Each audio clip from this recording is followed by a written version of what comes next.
Chapter 328. Although it had only been a simple collision of auras just now, Killer Taoist already knew that Taoist Taoya's cultivation was now much more profound than before, and had advanced several times over. That murderous aura just now was the result of Taoist Taotai holding back. If he had used it all, both he and Bandit Evil would have died here. So here was the problem. 1. Who on earth was Black Veil? 2. What was Gorgeous Itinerant's ultimate weapon? Killer Taoist and Bandit Evil couldn't make heads or tails of these two things. The only thing I'm sure of is that this Black Veil definitely isn't from the Assassin Circle. After Shifu and Senior Taoist Taotai fell out back then, he faded out of the Assassin Circle. When the international ranking list of killers was released, I received a list. It clearly recorded all the killers since the list was created, and there wasn't anyone called Black Veil on it. Killer Taoist took a deep breath. Also, what Taoist Taotai said before about Shifu's hidden ultimate weapon. We've followed Shifu for so long, but have we ever heard him mention it? Bandit Evil shook his head. Indeed, he hasn't. But isn't Shifu's ultimate weapon a collection of chalk? Killer Taoist. It was a rare day of leisure on Saturday. After browsing the chat groups all morning, and browsing through all kinds of online posts discussing the Shuego sect incident, Wang Ling felt a little visually tired. Almost everything in the last 2 days had revolved around this Shuego sect, and even the Immortal Mansion incident had been overshadowed. Now that Wang Ling thought about it carefully, he suddenly felt that the master of Immortal Mansion had had a hard life. He had set up such a large dark force to collect spirit swords from all over the place, with the ultimate goal of forging his own peerless spirit sword. But before he was halfway through his grand undertaking, he had collapsed. If that was all, it wouldn't have been so bad. At the very least, after Immortal Mansion had been besieged by Huaxiao Nation, it had already been recognized by both inside and outside the country as the dark force with the greatest loss in Huaxiao Nation's history. But this biggest dark force hadn't even dominated the top searches for a few days before it was replaced by Shuego sect, which had popped up out of nowhere. It was as tragic as Wang Feng's appearance on the top searches. He already didn't want to read all the speculations and comments online about this dark force, Shuego sect. Some speculated on the origins of the dark forces.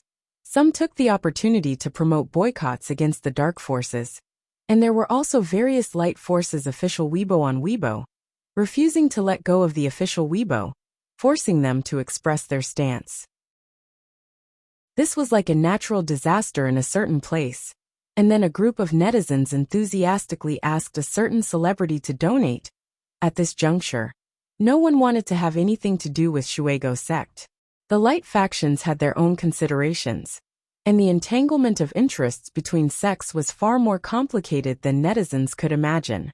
At times like this, there would always be people who would jump out and say that with great power comes great responsibility. Wang Ling personally had reservations about this view. If this was the case, Wang Ling felt that he would have to clean up after everyone on Earth. Because of the Shuego sect incident in the last 2 days, even Loopy Toad seemed a little depressed. Father Wang now had to pick up Wang Ling after school every day, which directly led to Loopy Toad losing 2 hours of its afternoon stroll. Originally, it was Father Wang who would take Loopy Toad for a walk after dinner, and Mother Wang would occasionally fill in for him when he had to rush a draft. In the Wang family's small villa, Father and Mother Wang followed the same rules for Loopy Toad as Wang Ling did, and had implemented the low-key education policy from beginning to end. The couple knew that Loopy Toad's previous life hadn't been simple. It had been a great demon king, and it was precisely because of this that it couldn't slack off. Thus, Father and Mother Wang actually treated Loopy Toad like an ordinary Akita, and it had to be leashed when it went out for a walk. Without permission, the most Loopy Toad could do was lie on its stomach in the Wang family's garden and look up at the sky. Life as a dog was actually really quite leisurely, unlike when it had been a demon king, where it had had to take care of the family's trivial matters every day. Although life seemed a little boring, it could still be considered comfortable for Loopy Toad. Loopy Toad remembered watching the news with the old man some time ago, and seeing an interview program about contemporary university students. In front of the TV, These Golden Core University students had bitterly denounced how strict their university teachers were, saying that entering a Golden Core University would make things easier was complete nonsense, and that the intensity of their daily training was comparable to that of the college entrance examination, and they were as tired as dogs. But as it turned out, Loopy Toad really didn't think being a dog was that tiring. As evening approached, Loopy Toad lay on its stomach in the garden feeling bored to death. Old Man Wong had gone out on sheep. Mother Wong had gone out to buy groceries. Father Wong was still writing his manuscript in his room, and little Master Ling was still doing his homework. There was no one to take Loopy Toad for a walk again, so it could only lie down in the garden. It couldn't just bite the leash and walk itself, could it? Loopy Toad yawned and was about to change its posture when it raised its head to suddenly see a figure appear across the road from the Wong family's small villa, and it was instantly so frightened that its fur stood on end. Loopy Toad thought that its senses could be considered sensitive, but it wasn't to this extent. Just a few seconds ago, the opposite side of the road from the Wong family's small villa had clearly been empty. How had someone suddenly appeared? Loopy Toad got up and gripped the ground with its paws as it looked ahead vigilantly, ready for battle. But it didn't make a move, because the newcomer didn't have any murderous intent. The person slowly approached the Wong family's small villa. As he got closer, Loopy Toad realized that he was a balding middle-aged man who was wearing a rather casual white coat, flowery pants and flip-flops. This casual getup put Loopy Toad on high alert. This person's movements were really too frightening. He didn't make the slightest sound when he walked, as if he was walking on air.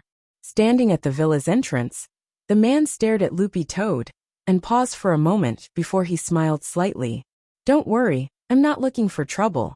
I was guided here by a friend, and I have something I want to discuss with Ling Jinren." "Who is it?" Loopy Toad stared intently at the newcomer.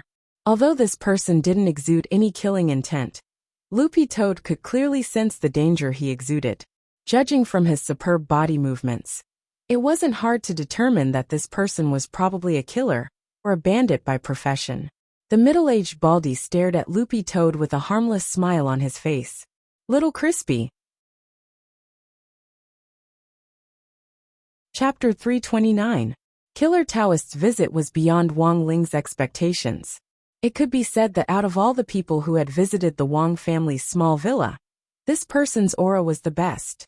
Under normal circumstances, as long as a cultivator appeared on East Huang Road in front of the villa, Wong Ling would immediately sense it.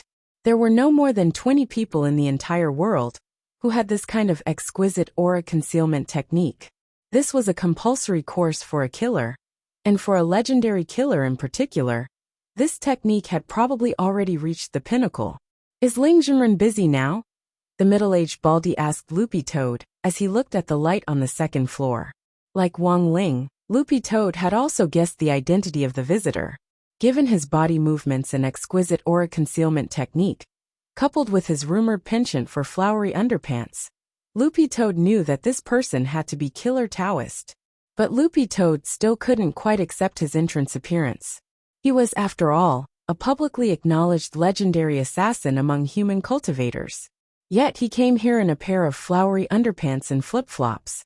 He looked like an old man frying fritters at the entrance of a food market. His appearance could be said to be very unique. Loopy Toad looked at the man in front of it and lay back down on the ground disinterestedly. Then, it pointed to the light on the second floor and used its paw to write on the ground.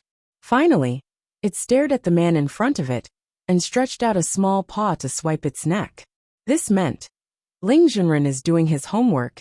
Anyone who disturbs without permission will die." To Loopy Toad's surprise, the man in front of it actually understood its paw language.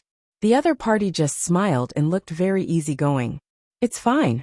Since Ling Jinren is busy, I'll wait here for a while."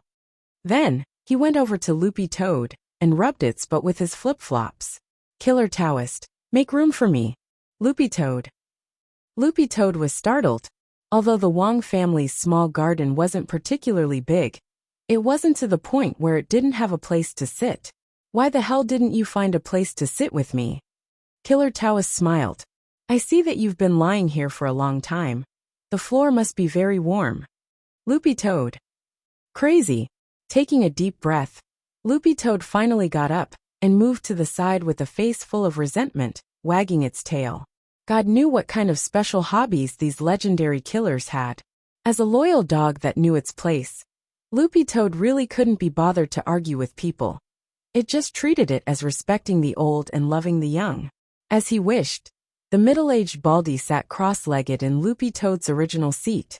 Then, completely ignoring Loopy Toad's resistance, he directly reached out to grab it by the waist and put it on his lap. Loopy Toad wanted to struggle at first, but this Baldy's faint killing intent, which hid a knife in his smile, made it completely unable to move. Loopy Toad wanted to cry but had no tears. If it had known earlier, it wouldn't have King been lying in the garden. How could it have run into such a weirdo? In the Wong family's small villa, everyone spoiled it. It had never suffered such grievances. But now, Loopy Toad could only stifle its anger in its heart, and not dare breathe too loudly. Because it had no idea what this Killer Taoist's next move would be. It could only be said that Killer Taoist was worthy of being called a legendary killer. His brain circuitry was like a winding mountain road, which was completely baffling. After that, Killer Taoist started to stroke Loopy Toad's dog fur, and was surprised to find that Loopy Toad's muscles were actually quite strong. He had initially thought that this was just a green-furred Akita that had gained sentience, but after this interaction, the Baldy realized that this dog wasn't as simple as it seemed. You're a dog with potential. Killer Taoist patted Loopy Toad's rather bouncy butt. Loopy Toad. The Baldy was full of praise. Really not bad. As expected of Ling Junren's pet. If you continue to cultivate like this, you'll become an outstanding first-class spirit beast in less than 100 years. Loopy Toad didn't say anything, and instead wagged its tail a little proudly. If an outsider heard this, they would definitely think that the person speaking was a fool. It wasn't easy to advance to a first-class spirit beast, which could already assume human form, and required at least 1,000 years of cultivation and a heavenly tribulation. But Loopy Toad was different. Its soul had originally been that of a demon king, so it had a certain amount of cultivation experience. Furthermore, its cultivation technique had been specially modified by Little Master Ling, and was customized exclusively for it. It could cultivate twice the result with half the effort. Just like the people who had been reborn in many novels, the vast majority of people who had been reborn did nothing more than practice the cultivation method that they had cultivated in their previous life. Generally speaking, as long as you weren't an idiot, your cultivation speed would definitely increase exponentially. It would originally take Loopy Toad several thousand years to become a first-class spirit beast, but now it only needed 100 years or even less. This wasn't an exaggeration. However, this also proved that as a legendary assassin, Killer Taoist's keen insight. The truth was that Wang Ling had already finished his homework long ago. Pen and eraser, these two model workers of the writing industry, had gone to work together the moment Wang Ling had finished reviewing his homework, and in less than 5 minutes, they had finished all the homework. Standing on the second floor, he looked through the window at the harmonious scene of man and dog in the courtyard. The Baldy hugged Loopy Toad and constantly stroked its fur. Do you know? In the past, I also had a dog that I picked up from the road. It was very sick at that time, so I have always had a special feeling for dogs. The first time I saw it, I knew it wasn't simple. Loopy Toad wagged its tail. It never thought that this legendary killer would actually be a dog lover. Then, I took the dog home to recuperate from its injuries. I fed it elixirs and all kinds of heavenly treasures every day, and its food was even better than mine. In less than half a month, its injuries were completely healed. Speaking up to this point, Killer Taoist's eyes were already glistening with tears as he recalled the past, and he spoke very emotionally. After that, I specially bought a bucket, and every day I boiled water for it to bathe. Loopy Toad was moved when the Baldy paused and continued, until one day, I forgot to turn off the fire.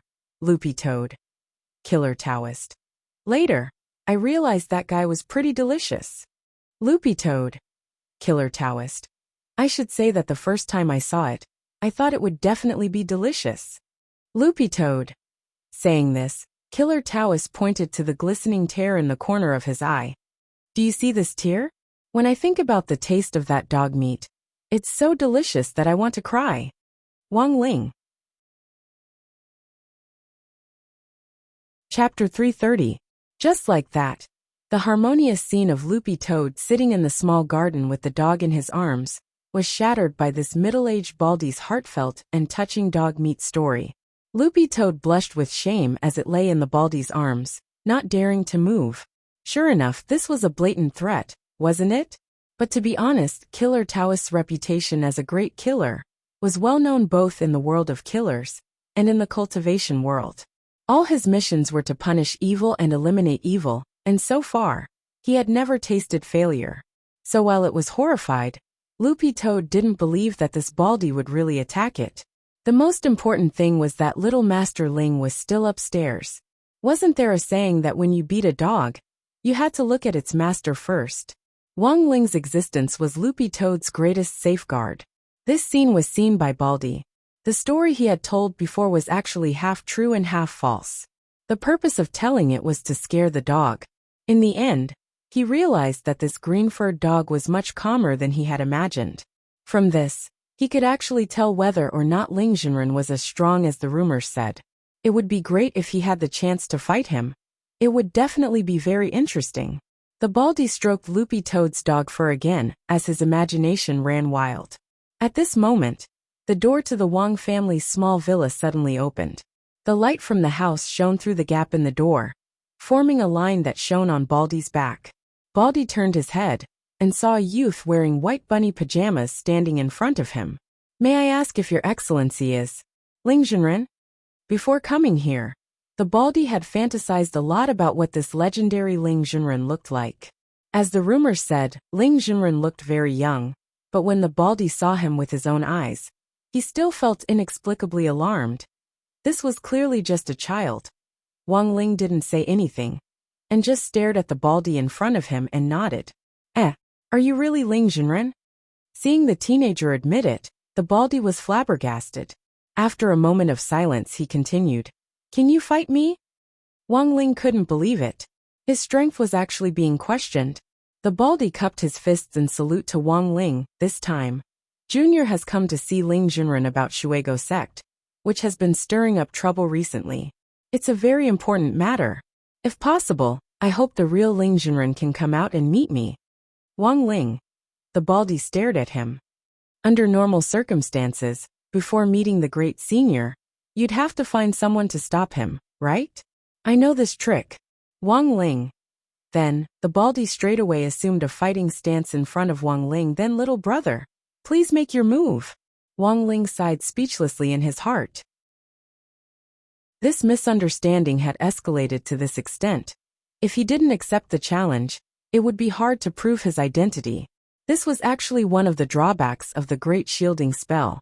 After all, many people had only heard of him in rumors. Before seeing his face, his image in the minds of others was actually just a massive mosaic. Theoretically speaking, close combat had never been a killer's strong suit. But his opponent was Killer Taoist, after all. So Wang Ling's expression turned a little more serious. Loopy Toad was greatly astonished at this scene. From those dead fish eyes, which were about 15% larger than normal, Loopy Toad could see how serious Wang Ling was. This was Wang Ling's normal serious mode.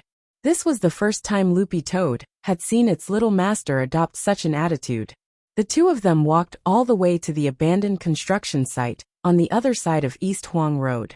Facing each other, the atmosphere looked tranquil, but was in fact very tense. Loopy Toad had learned a lot about Killer Taoist ever since it had learned to go online.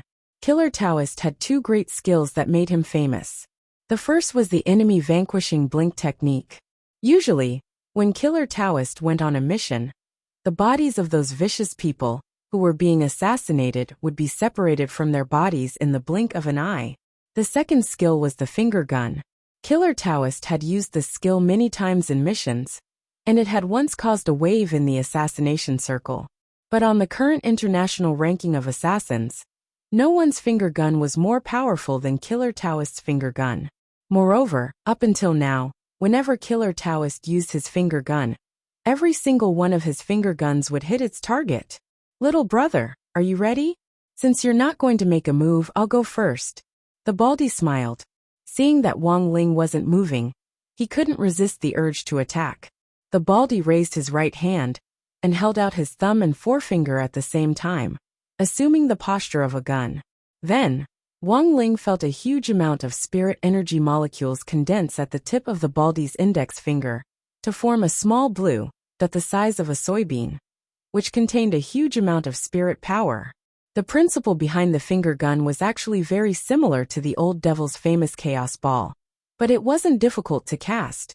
It was easy to learn and very easy to imitate. But there was a big drawback, and that was that the spirit energy ball formed was too small, so it was very easy for it to become saturated. In other words, the finger gun's power was limited and completely depended on the caster's realm. Loopy Toad looked at the ball of spirit energy at the tip of Killer Taoist's index finger, its chubby little face very calm. If it was only at this level, its little master didn't even need to activate the golden light shield, and could completely block it purely by relying on the strength of his body. But at that moment, Loopy Toad saw the Baldy in front of it actually smile slightly, and his middle, ring and little fingers spread out. Apart from the thumb, spirit energy balls actually condensed at the tips of all four fingers at the same time. Four-finger finger gun. Loopy Toad's expression finally changed slightly at this scene. In a normal situation, it was already very difficult to maintain the condensation of a spirit energy ball at the tip of one finger. Controlling four fingers to condense spirit energy balls at the same time was already a high-end operation that was basically impossible for an ordinary person to achieve. Thus, Loopy Toad's heart trembled slightly at this scene. When all was said and done, this was a legendary killer. Little brother, be careful. The Baldy stared at Wang Ling with a harmless smile on his face. I haven't used this four-finger gun Gatling gun on anyone else yet. In the next moment, blue sparks appeared on his four fingers, and an endless mass of spirit energy shot toward Wang Ling in an overwhelming manner. This was a high-density attack. The spirit energy balls the size of soybeans swirled up like fireworks as they shot toward Wang Ling. Wang Ling raised his eyebrows. The biggest advantage of this high-density attack was that it could make up for the lack of power in a single spirit energy ball. But at the same time, it had a major drawback, and that was that it was much slower than a single finger gun. Wang Ling's dynamic vision was extremely powerful. The instant these spirit energy balls flew toward him, it was as if they had automatically slowed down by several hundred times, and he could completely use his body movements to dodge them. Thus, there wasn't the slightest ripple on Wang Ling's face. But at that moment, the Baldy in front of him smiled at him again. Little brother, you can't dodge. At that moment, it was as if Wang Ling could hear a faint electronic voice in the air. Super aim deployed. Chapter 331. Loopy Toad staggered at this crisp electronic sound. It was very glad that it wasn't eating, otherwise it might have spat out a mouthful of dog food. The most eye-catching thing was that this electronic sound came from Killer Taoist's abdomen. This was another of his secret skills, ventriloquism. In order to keep up with the trend, this guy had actually added an electric sound effect to his ventriloquism. Azure spirit energy sparks created by the four-fingered Gatling gun shot out wildly from Killer Taoist's fingertips with astonishing momentum. As the four fingers rapidly condensed enormous spirit energy balls, coupled with the aura-tracking spell that had been applied after the electronic sound, even if it was just a strafing shot, it was guaranteed to hit flesh. Wang Ling sighed and started to move at high speed.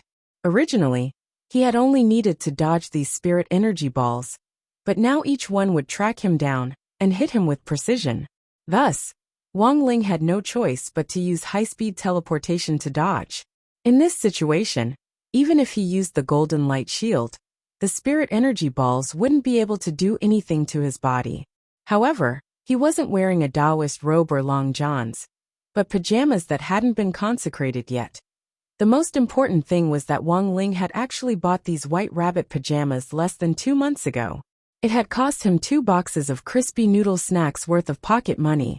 He had saved this money under Father Wang's tyrannical regime, wasting a set of pajamas that he had bought for a small duel. Just thinking about it didn't seem like a good deal at all sometimes. When Wang Ling thought about it carefully, he really didn't feel bad about using other people's money, and especially treasured things he had bought with his own money. Then, Loopy Toad saw Wang Ling's phantom flicker nonstop on this abandoned construction site. Wherever it went, a ball of spirit energy followed closely behind it. The Baldy couldn't help laughing at this high-speed movement. "Little brother, if you're scared, call Ling Junren out. This Taoist spell of mine is very powerful. No matter what movement skills you used, you wouldn't be able to escape this kind of tracking spell." This was especially true in short and medium-range battles. This Taoist spell was actually quite difficult to deal with, and it was close to perfect rascality. Wang Ling narrowed his eyes. Actually, he didn't think this Taoist spell was very powerful, but it did consume a lot of magic energy. Even if it was killer Taoist, it would be good if he could last for half an hour under such continuous consumption. Moreover, this kind of powerful consumption-type Taoist technique was a great test of the tenacity of the meridians in the body. This was because during the process, spiritual energy would be continuously transmitted through the meridians. If used too much, it could cause the meridians to age. This was a common disease of cultivators. So, as he dodged the attacks, he couldn't help sighing in his heart. Old seniors nowadays really didn't take care of their bodies anymore. As he dodged, Wang Ling found an opportunity. He stretched out his hand, and a torrent of spirit power surged out of his palm. For a moment, these balls of spirit energy were actually pinned down. Boundless spirit energy converged into a torrent in front of his palm. This scene left Baldy dumbfounded. Such a massive mass of spiritual energy seemed to have solidified in front of the youth's palm. It was completely suspended in the air, unable to advance even half a step. At that moment, the sky was already dark. Wang Ling's hand swept up this churning mass of spirit energy, and with a confident wave of his hand he sent this restless torrent into the sky. In that instant, the dark clouds in the sky were blasted open, and starlight poured out to illuminate the abandoned construction site, as well as the entire Wang family's small villa. This torrent of spirit energy actually broke through the initially dark sky, and starlight instantly filled the sky. Baldy was stunned, and he couldn't help but be overjoyed. "You really are Ling Junren." He had initially suspected this youngster's true identity, which was why he had used this killing move just now in order to force Ling Junren to show himself. Then he added, "Only Ling Junren can block this kind of attack." Wang Ling already couldn't be bothered to ridicule him. In fact, any enlightened gremlin in the villa could do this kind of attack, including Loopy Toad. As long as Loopy Toad concentrated on cultivating for a few years, according to Wang Ling's modified technique, it would be so easy for it to block this kind of attack. But Wang Ling didn't want to crush this legendary killer's confidence, so he didn't say anything. Sometimes there was no harm without comparison. Crushing a person's confidence was actually quite inhumane, so most cultivators with profound realms couldn't be bothered to compare themselves with others, or even show off. Since ancient times, most of those who had been kings, emperors, and saints had chosen to take their wives and children to live in seclusion in the mountains. This principle could also be applied in reality. For example, after every exam, there would always be 2 top students who would throw their draft papers to the ground and shout, F***K. I screwed up again. In the end, when the results came out, these top students had scored 99 points. Therefore, the vision of a true top expert was different. Wang Ling had always thought that those who relied on showing off and crushing others' confidence to establish their image weren't true experts. Invisible pretentiousness was the deadliest. The Baldy cupped his fists in salute to Wang Ling. This is really a case of flooding against the Dragon King's temple. This junior has offended you just now. Wang Ling looked into the distance and saw the old man riding sheep back from the intersection of East Huang Road. It was mealtime, and the old man had taken a stroll outside and was about to come back to cook. Killer Taoist also saw this scene. May I ask who this is? Loopy Toad, Ling Jinren's grandfather. The baldy turned pale with shock as he nodded his head. He did indeed recall that the information he had purchased previously did indeed have something to do with old Senior Wang of this small villa. According to the information, this old man's strength was unfathomable, but his aura was just like an ordinary person's. This caused the baldy to be on full alert. Ling Jinren was already so powerful, and this old man who lived in seclusion behind the scenes was probably already a cultivation fossil. He had to find a chance to greet him later. The baldy gazed into the distance and pondered in his heart. While he was thinking, the baldy seemed to suddenly think of something. He stared at Loopy Toad and was instantly startled. Wait, it turns out you can talk. Loopy Toad. My little master Ling doesn't talk, so someone has to explain. What can I do? I'm also in despair. The baldy. At that moment, the baldy noticed that Wang Ling had glanced at him, then started walking toward the villa alone. The baldy didn't understand what this action meant. Loopy Toad looked at the baldy. What are you waiting for? Follow him. The baldy. Can I go? Loopy Toad. You have to know how to read people's eyes. Chapter 332. Loopy Toad and the baldy followed behind Wang Ling. Everyone who had just arrived at the Wang family's small villa was a little reserved for the first time, and Killer Taoist was no exception. This was because almost everyone had tacitly agreed that the old man Wang in this villa was a powerhouse who had lived in seclusion for a long time. Every time they thought of this, their hearts would always be filled with a deep sense of awe. When they reached the villa's entrance, Wang Ling opened the door and suddenly heard Loopy Toad ask the baldy a very interesting question behind him. Loopy Toad looked at the baldy. How did you find this place? Wang Ling also felt that this question was a little outrageous. Because of the great shielding spell, Wang Ling wasn't worried that outsiders would find out anything about the Wang family's small villa. Most people actually didn't know that the legendary Ling Jinren actually lived here. Even legendary killers like Killer Taoist, who had a powerful intelligence network, couldn't do this. So, after dismissing the possibility of an outsider, Wang Ling's first reaction was that there was a traitor among his friends. The baldy said, I bought this information from the Cultivation forum, and it cost me 8,000 gold bricks. The corners of Loopy Toad's eyes twitched. Gold bricks? Baldy nodded. MHM, these are genuine gold bricks, handmade immortal gold. Holy shit! Immortal gold. Loopy Toad was startled, because immortal gold was a very valuable thing. It had looked up the current currency system, and in Huaxiao Nation, the HNY was the standard currency in circulation. In the era of national cultivation, even ordinary families could use HNY to trade with cultivators. But cultivators were more used to using the old-fashioned rules of the past, and immortal gold was one of the most commonly used items to preserve value. A piece of immortal gold that had absorbed the essence of heaven and earth was worth roughly the same as a toilet in Jinghua City's 5th ring.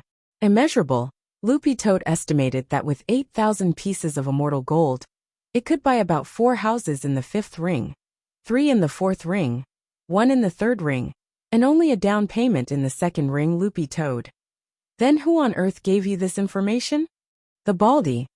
I think it should be a big shot in the industry, and he was anonymous when he gave me the information. But when I bought the information, he gave me a cart of vegetables that he grew himself. Loopy Toad. Vegetables?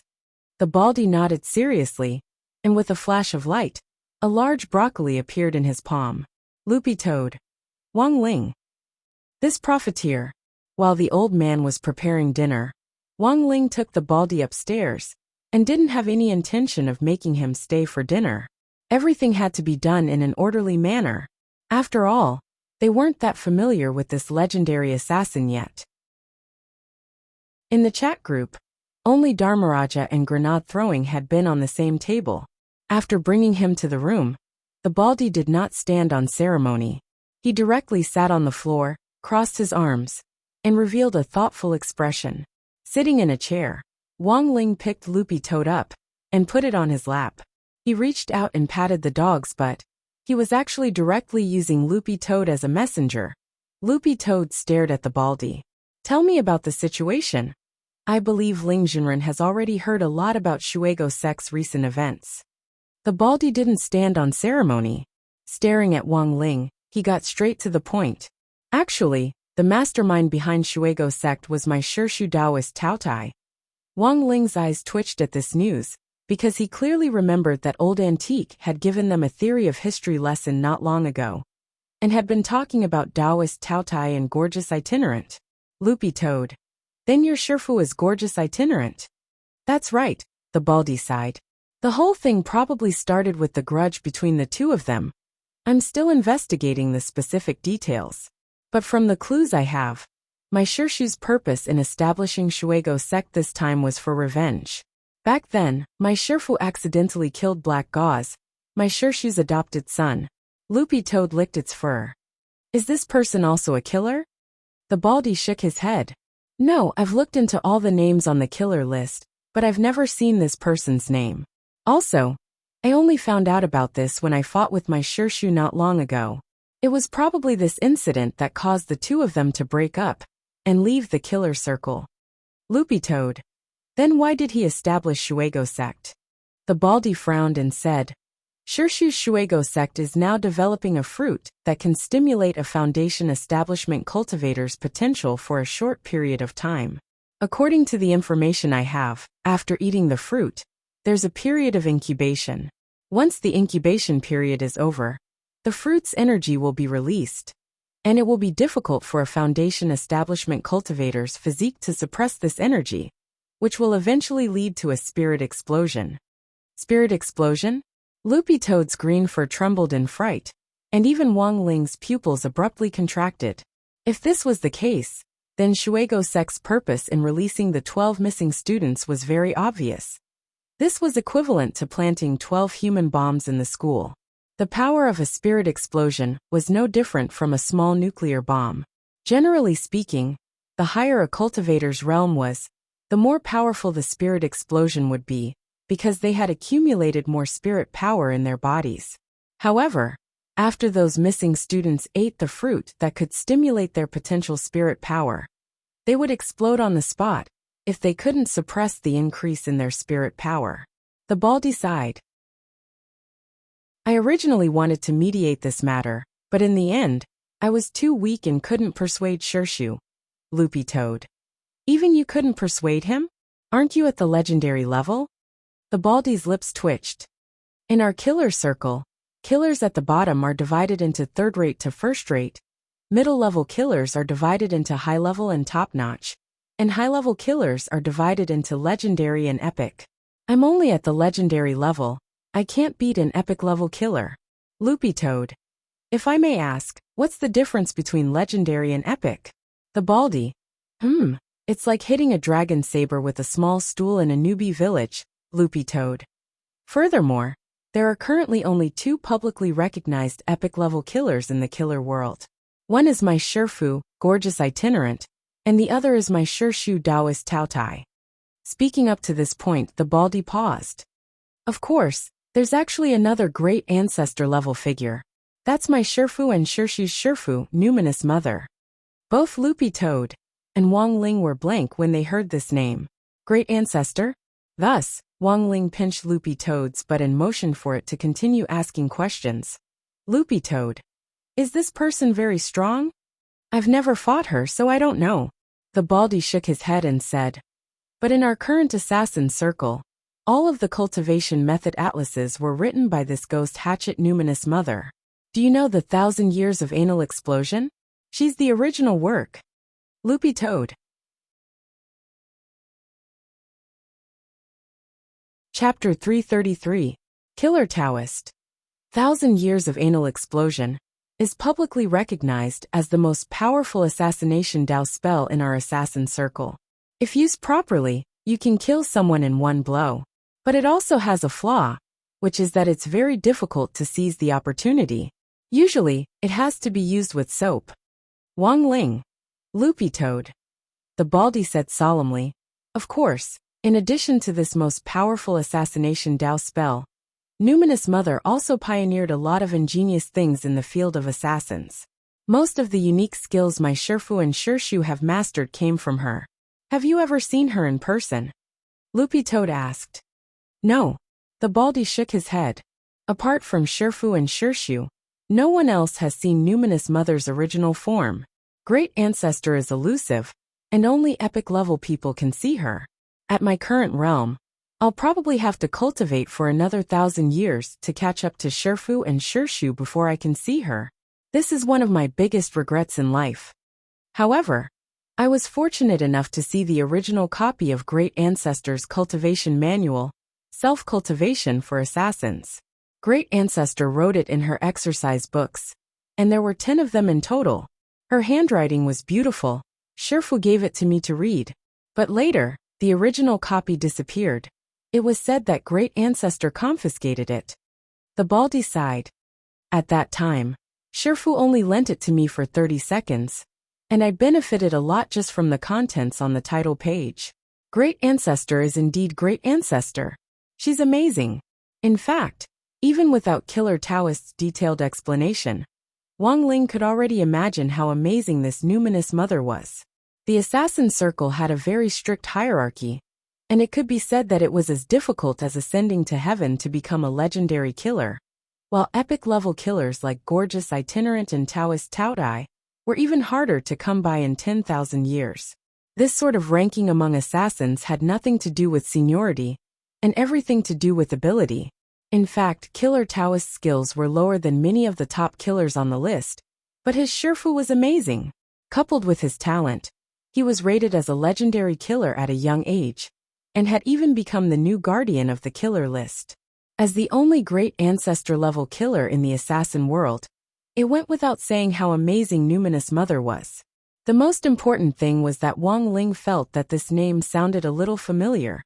He didn't know where he had heard it before. At this point, the Baldy couldn't help but sigh. Thinking about my master and martial uncle, their luck is really good. To be able to pick up the original copy of such a legendary cultivation technique. Loopy Toad was startled again. You picked this up? Yes. Baldy nodded his head. At that time, there was a sentence on the title page of this cultivation technique. Whoever picks up this book will automatically become a disciple of the Numinous Mother. Hearing this, the corners of Wang Ling's mouth couldn't help twitching. Did experts nowadays all accept disciples so casually? Therefore, both Master and Martial Uncle's luck is extraordinary, the Baldy said. Although I became a legendary-level assassin at a young age, it's not easy to be an assassin these days. Look at my hair. I can't recover it no matter how many elixirs I use. If I had known this would happen, I would have used the Overlord shampoo earlier. Wang Ling. Loopy Toad. Then what's the purpose of your visit? After spouting nonsense for so long, the Baldy slapped his head abruptly when he heard this. He had almost forgotten what he was here for. Hands on his knees, he stared at Wang Ling. The Shuego sect incident this time stems from a feud between two epic-level assassins, and we juniors are powerless to persuade them. So I hope that Ling Jinren can intervene on our behalf. Then, the Baldy stood up and plopped down on his knees in front of Wang Ling. Please. Ling Jinren. Wang Ling. This was a matter of the assassin's circle, and Wang Ling actually didn't want to get involved at all. However, this Shuego sect incident would ultimately affect his peaceful high school life, so he was very conflicted about whether to take action or not. Loopy Toad. What's in it?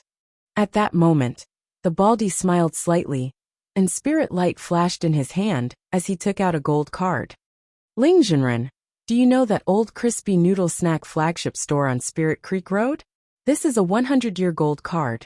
Apart from being able to sample the latest crispy noodle snack flavor every month, it also gives you the privilege of coming to the store to eat your fill every week at any time. Wang Ling.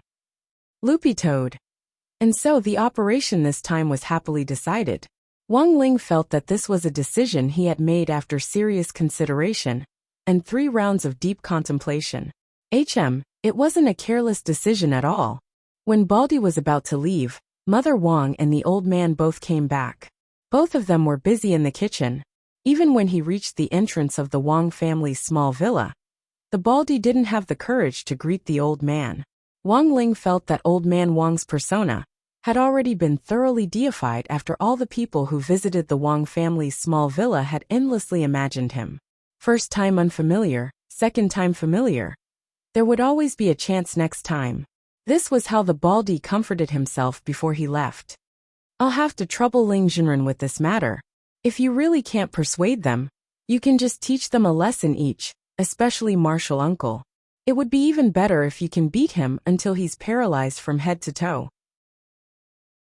In any case, it's not good for him to come out and scare people with his ugly looks. As he said this, the Baldy seemed to summon up a lot of courage, and there was a faint sadness in his eyes and tone. I'll take care of him for the rest of his life. Wang Ling. Wang Ling had heard a lot of rumors about Taoist Tao Tai in the last 2 days, but he had always been curious about how ugly he could be. The feud between my Shifu and Martial Uncle isn't something I forgot to tell Ling Jinren just now. It seems that the reason why my Martial Uncle is personally taking action this time is because he's reached an agreement with an organization called Mo Immortal Castle. Wang Ling nodded slightly. This Mo Immortal Castle could be considered an old acquaintance. But their biggest weakness was that they were too weak, so Wang Ling hadn't taken them seriously from the beginning. In fact, when the Baldy had mentioned this, Wang Ling had been a little surprised. Do you know what their purpose is? Loopy Toad asked. If my guess is correct, Mo Immortal Castle was the one who provided the intelligence on Shuego Sek's attack on all the high schools this time, including the information on the 12 missing students, and the information on my Shifu after he retired from the assassination circle. I've investigated this organization. They're average in strength, but they have a lot of gossip. The Baldy said. They're responsible for providing my Martial Uncle with intelligence leads, while my Martial Uncle wants to retrieve a supreme weapon of mass destruction from my Shifu for them. Wang Ling and Loopy Toad's eyes twitched. Gorgeous Itinerant's supreme weapon of mass destruction? I've followed Shifu for many years, but I've never heard of this supreme weapon of mass destruction. There has to be a mistake somewhere. The Baldy was also at a loss, but speaking up to this point, he suddenly thought of something. Oh, that's right, there's one more thing. After my Shifu retired, he chose to become a high school teacher, and his body changed a lot. Saying this, he took out a photo and stuffed it into Wang Ling's hand. This is his photo, please take a look, Ling Jinren. Wang Ling couldn't help being startled when he saw the photo. He couldn't be more familiar with the person in the photo. It was a fatty who was eating spicy strips. Chapter 334. To be honest, if it hadn't been for this photo of Killer Taoist, he would never have been able to correctly guess Old Antique's true identity. From the very beginning, Wang Ling had been very clear about Old Antique's identity. He knew that Old Antique's identity definitely wasn't simple. But no matter what, there was no way he could be connected to the legendary Gorgeous Itinerant. But now, after combining Gorgeous Itinerant's identity with Old Antique's, Wang Ling realized that a lot of things indeed made sense. First of all, there was Old Antique's exquisite chalk-throwing skills. Back then, in order to protect Lotus Sun, he had used a piece of chalk to kill a golden core killer in the office. This didn't sound very difficult, but the crux of the matter was the chalk. Under normal circumstances, an ordinary piece of chalk wouldn't be able to penetrate a golden core cultivator's body, no matter how hard it was. It was only by combining techniques and skills that the chalk could be used to its fullest potential. Secondly, back at the start of the semester, Wang Ling had sensed the memory that Old Antique had sealed away. Because he was worried that forcibly inspecting the memory would damage his brain, Wang Ling hadn't taken any forceful measures back then. It was very clear that this sealed memory definitely had something to do with Taoist Tao Ya's godson Black Gauze. Finally, after Old Antique's most recent history lesson, he had seen with his own eyes Old Antique looking at himself in the bathroom with a melancholy expression on his face. It was very obvious that Old Antique had been recalling his past appearance. Now that he knew Old Antique's true identity, Wang Ling was extremely curious. What on earth had this peerlessly handsome man, who was publicly acknowledged in cultivation history, experienced to become like this? It was July 2nd on Sunday in the 10th week of the semester. It could be said that Father Wang and Jiang Bai's father, Jiang Haifu, the head of kitchen knife sect, had been very close recently after they had hooked up at the school gate. It took Jiang Haifu 2 days to finish reading Let Go of That Wet Nurse, which Father Wang had written earlier, and he prostrated himself in admiration. This actually had a lot to do with Jiang Haifu's limited level of education. Kitchen knife sect might be doing pretty well now, but as the helmsman behind it, Jiang Haifu had always had a longing for culture, and even more so, a kind of reverence for cultured people. Although Father Wang hadn't even graduated from the foundation establishment stage in junior high school, he had been expanding his knowledge while staying at home all these years. Even if he didn't know everything about astronomy and geography, he still had the knowledge to be extremely knowledgeable. As a professional web novelist, the most important thing was to be able to bluff readers. Father Wang could be said to be very confident in this regard. At the very least, it was no problem for him to bluff a rough man like Jiang Haifu. 2 days ago, Father Wang had kept his word and sent Jiang Haifu 2 cigars. It wasn't a lot, just 2. But Father Wang guessed that when Jiang Haifu received these 2 cigars, he would definitely tremble with excitement from head to toe. After all, ordinary people couldn't afford to smoke these things. In return, Jiang Haifu had sent Father Wang 10 fine black jade kitchen knives, which kitchen knife sect had specially custom-made for restaurant chefs. From the material to the workmanship, they could be said to be first-rate. They could cut through iron like mud, and it didn't take much effort for them to easily cut through pig bones. Even if they weren't used to cut vegetables, they were also good for collection. These 10 kitchen knives had just arrived this morning. When he came downstairs for breakfast, he saw the old man holding the knives in his hands and praising them profusely, completely sparing no words of praise. The old man had been a chef for many years, and had in fact always been very picky about kitchen knives. For the old man to hold them in his hands and praise them like this, their quality was clear to see. Good knives. These 10 knives are really good. The old man stroked the back of the black jade kitchen knives and sighed softly with his fingers, causing the knives to give off a crisp zung sound. Holding his coffee, Father Wang smiled. As long as you like it, Dad. The old man nodded. I've rarely seen these kitchen knives in all my years as a professional chef, and they belong to the category of rare, high-class goods. You said before that the person who delivered the knives was classmate Ling Ling's father? Father Wang took a sip of coffee and nodded. Yes, but he's not in the same class.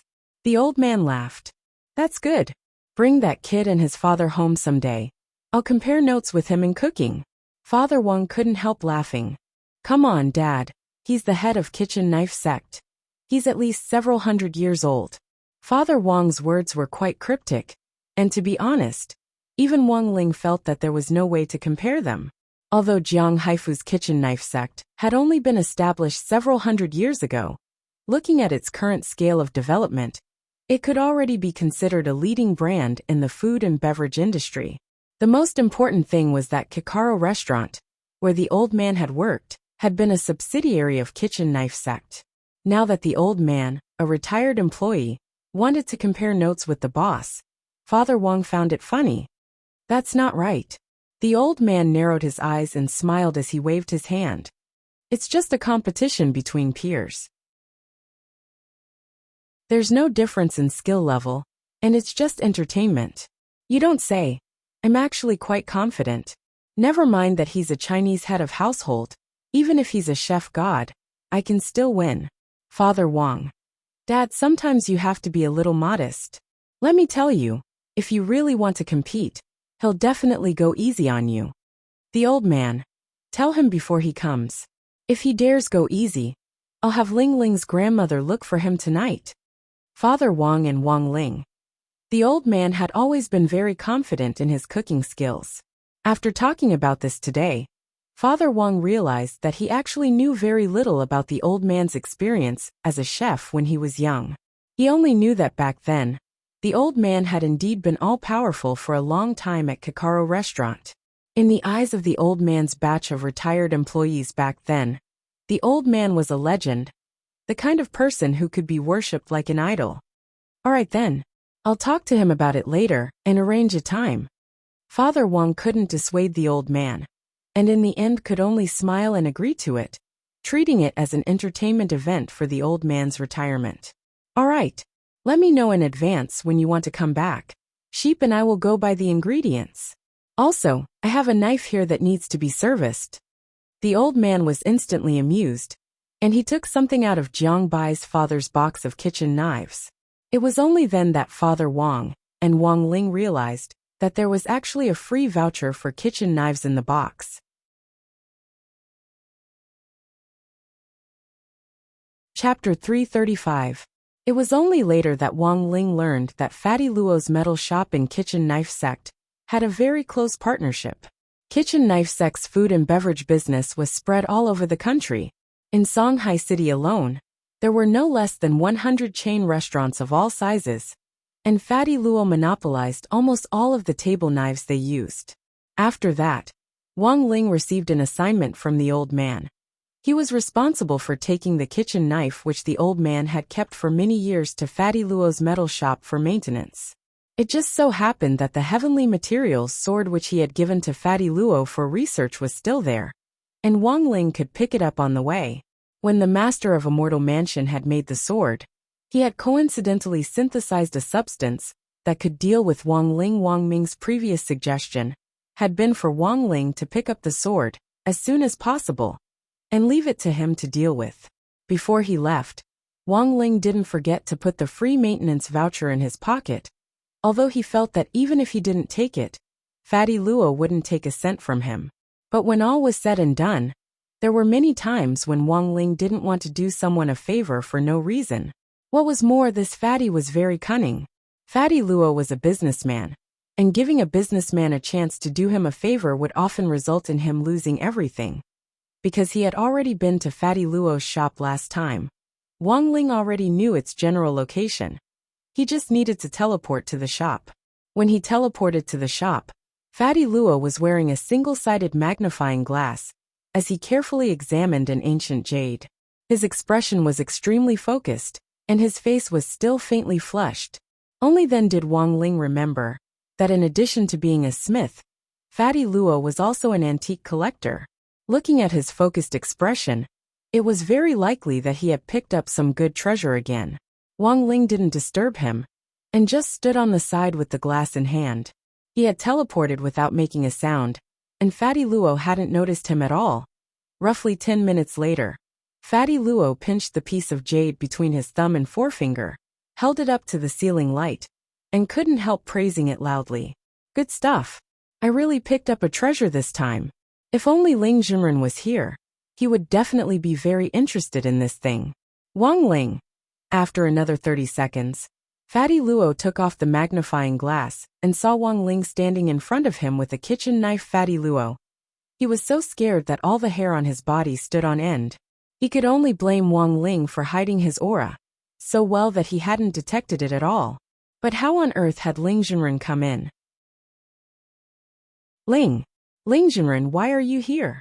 Fatty Luo had no time to think about this, as he wiped at his cold sweat and forcibly suppressed the horror on his face. Wang Ling didn't say anything, and just handed over the gold coupons and kitchen knife. Fatty Luo nodded and accepted the kitchen knife, instantly understanding. Ling Junren, don't worry. Leave this kitchen knife to me, and I'll give Ling Junren a green channel service. I'll work on it tonight, and I'll deliver it to you first thing tomorrow morning. Wang Ling nodded in satisfaction. Holding the kitchen knife, Fatty Luo carefully put it away in a magic box.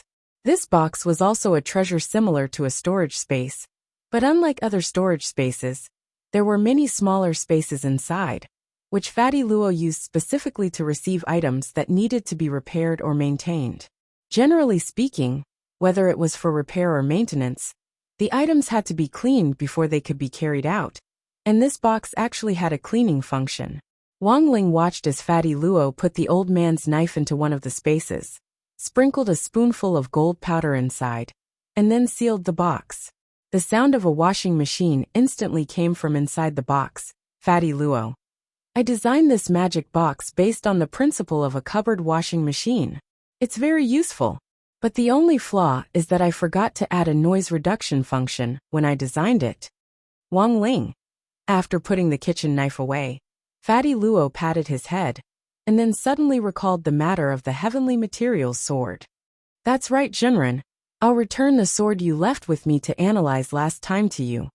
After saying that, he pushed open the closet on the right and took out the sword. Fatty Luo had already wrapped the entire sword up. Wang Ling had been worried about the effect the material would have on him, and had forgotten to tell Fatty Luo before coming here. So the heavenly materials sword had been wrapped up so tightly that it looked like a mummy. Have you finished studying it? Wang Ling asked telepathically as he took the sword. Fatty Luo waved his hand as he fanned himself. Ever since I studied Lord Jinka, all the spirit swords in the world have been mediocre and dull to me. The materials used to make this heavenly materials sword are indeed exquisite, and there are even some that I've never heard of before. But that's all there is to it. Besides, this sword doesn't have a sword spirit. There's no point in studying a sword without a sword spirit. Wang Ling nodded in agreement with Fatty Luo's words, which were the truth. Fatty Luo's eyes sparkled faintly, and when he mentioned Jinka, even his words became impassioned. As a spirit sword, it must give birth to a sword spirit before it can be considered a valuable spirit sword. Furthermore, the sword spirit it gives birth to will either be stronger than Lord Jinka, or as cute as Lord Jinka. Otherwise, it won't catch my eye. Hearing this, Wang Ling sighed in his heart. A good fatty had turned gay just like that. Opening his field of vision, Wang Ling put the heavenly materials sword away. In that instant, Fatty Luo instantly recalled how Wang Ling had used just a pair of heavenly eyes to gather energy to blast open the spatial wall of a mortal mansion. Ling Junren's heavenly eye should be of a very high level, right? Fatty Luo didn't know Wang Ling's specific level. Actually, since ancient times, there had been no clear upper limit to the level of the heavenly eye. After cultivating to the soul formation stage and opening up the heavenly eye, what level it could reach depended on talent and luck. If Ling Junren took a look at that jade, he might be able to see something. Thinking this, a bold idea suddenly popped into Fatty Luo's mind. He looked at Wang Ling, took out the ancient jade he had examined before, and held it out to Wang Ling. Ling Junren, can you help me take a look at this ancient jade with your heavenly eye? What was this? Wang Ling took the ancient jade and frowned. Fatty Luo, I spent 3 immortal gold bars to get this from the second-hand cultivation antiques market. There's no middleman to make a profit, so the seller makes more money, and the customer spends less. Wang Ling, Fatty Luo answered truthfully. The old man selling it didn't know what it was, but I think this ancient jade is extraordinary. I just gave it a cursory examination just now, and it seems that there's a heavenly mark inside. I want Ling Junren to help me take a closer look. Heavenly mark.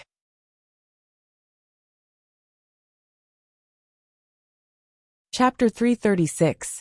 Of course, jokes aside, Wang Ling naturally knew what a heavenly fissure was. Jade with a heavenly fissure was also called a heavenly fissure stone.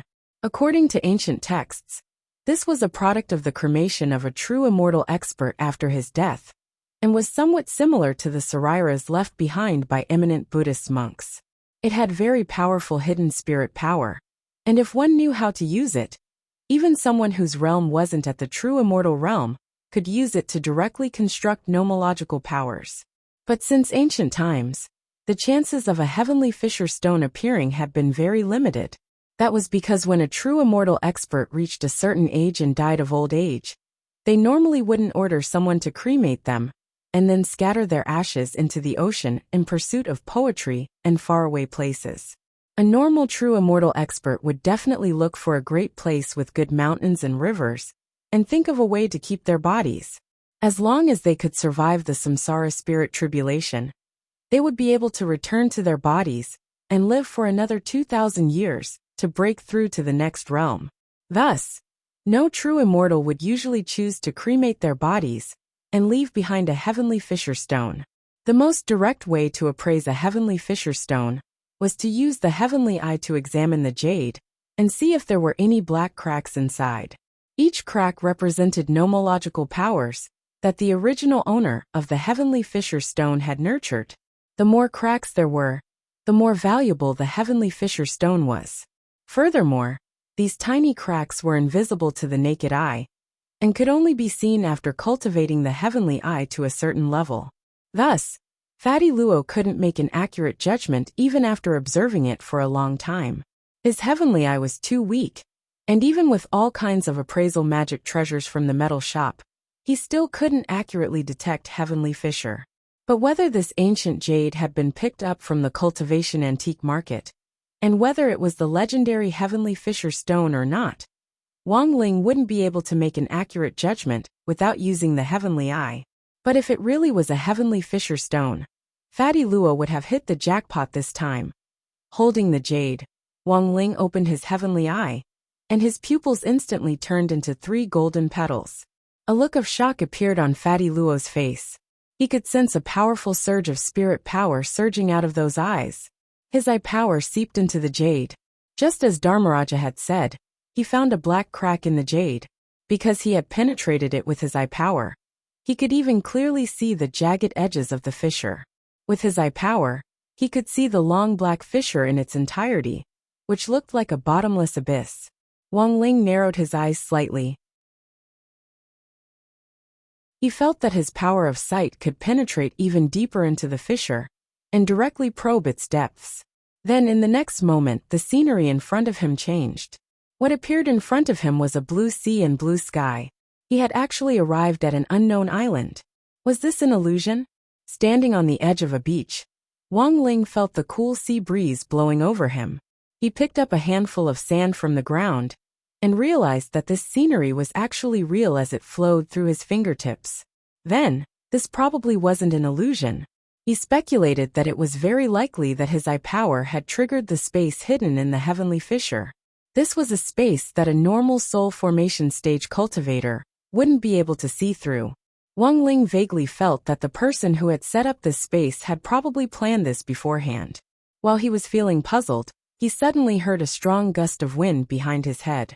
He dodged to the side and saw a coconut actually fly at him from behind. Dong! The coconut didn't hit Wang Ling, and instead crashed heavily into the surface of the sea, causing a huge splash.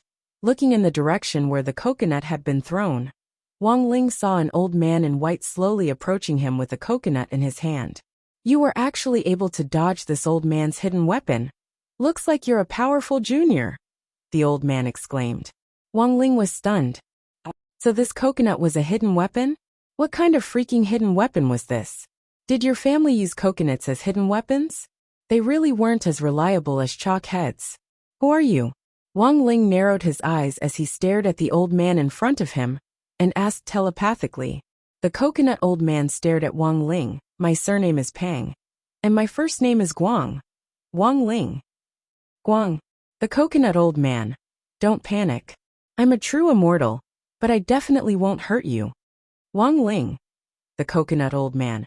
I won't hurt you, but you've gone too far. Wang Ling. The coconut old man. Can't you look a little shocked when I say I'm a true immortal? Wang Ling. Seeing Wang Ling's poker face from beginning to end, the coconut old man sighed, and in the end simply gave up. I forget it. I can't be bothered to bicker with a rude junior like you. But you should be glad that you're the first person to come here, since I set up this secret space in the heavenly fissure. For some reason, when Wang Ling heard this, he didn't feel lucky at all. After a moment of silence, the old man looked at Wang Ling and suddenly said, Little brother, do you know about the samsara spirit tribulation? Wang Ling frowned. Don't worry, I'm just giving you a brief introduction. The coconut old man smiled softly. The samsara spirit tribulation is a hurdle that must be overcome in order to advance from the true immortal realm. But since ancient times, only a handful of people have succeeded. There are all sorts of ways to go through the tribulation. Usually, true immortals who want to go through the tribulation will keep their bodies intact and let their souls fall into the gate of samsara to be interrogated by the thunder tribulation. After some time, they will walk out of the gate of samsara and successfully return to their bodies, and the samsara spirit tribulation will be a success. At that time, Those who successfully go through the tribulation will have their lives extended by 2,000 years, which can pave the way for them to break through to the venerated immortal realm. But a lot of people don't know the true essence of the samsara spirit tribulation. When it comes to the samsara spirit tribulation, I use the most difficult method. But once I succeed, I can directly transcend the cycle of reincarnation and become a venerated immortal. Wang Ling was puzzled and a little curious at the same time.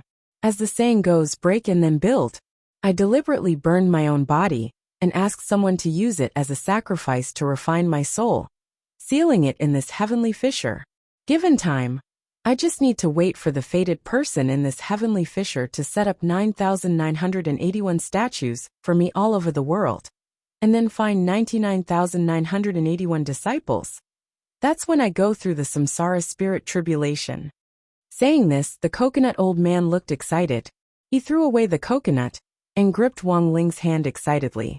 And little brother, you are the fated person. Wang Ling. The coconut old man laughed heartily. In the future, when I become a venerated immortal, you will be my direct disciple. Wang Ling pulled his hand back in disgust and sighed. Where on earth did this idiot come from? He was so bored that his balls hurt. The coconut old man stared at Wang Ling with a burning gaze. If you don't promise me, I won't let you out. Even if you scream your lungs out, no one will come to save you. But as soon as the coconut old man said this, he regretted it, because he realized that Wang Ling's body was actually gradually becoming transparent. What? This was a space he had personally set up. How could a junior escape so easily? Looking at Wang Ling, who was gradually becoming transparent and almost disappearing, the coconut old man cried out in horror. Holy shit! Little brother, wait. Don't go offline. Everything can be discussed. Let me finish what I have to say.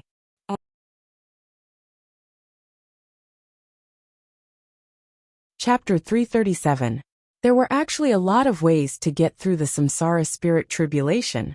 For example, the coconut old man had mentioned before, sending one's soul into the gate of samsara to be interrogated by the thunder tribulation. This was a common method.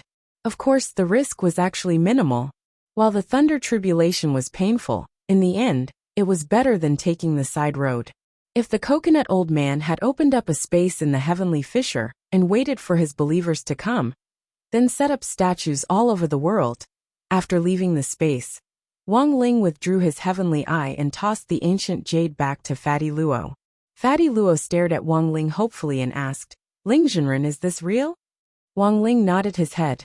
Fatty Luo had indeed picked up a treasure, but because of time constraints, Wang Ling hadn't examined it carefully just now, and hadn't been able to find out what on earth the nomological power contained in the heavenly fissure stone was.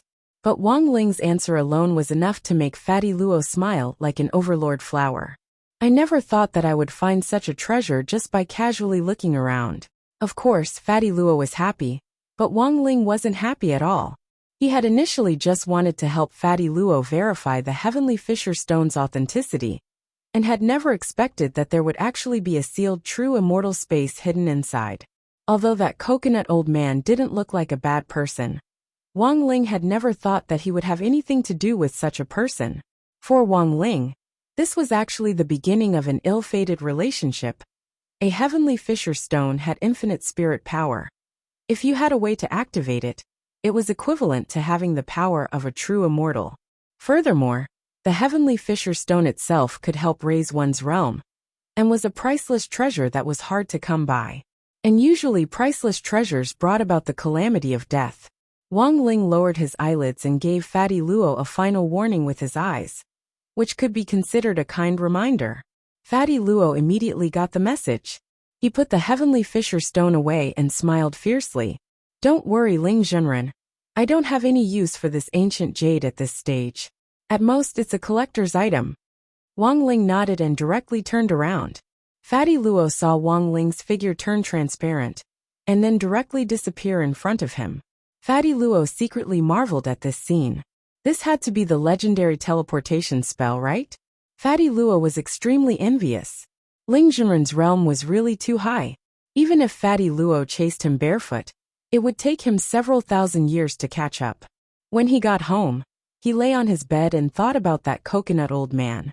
He didn't expect that there was actually someone in this world who was painstakingly pursuing the immortal venerable realm. For most people, this was a rather illusory realm. There were even fewer descriptions of people who had reached this realm in ancient books. The only famous person recorded in historical records was the legendary immortal Zhen Yuan, who was rumored to be a venerated immortal.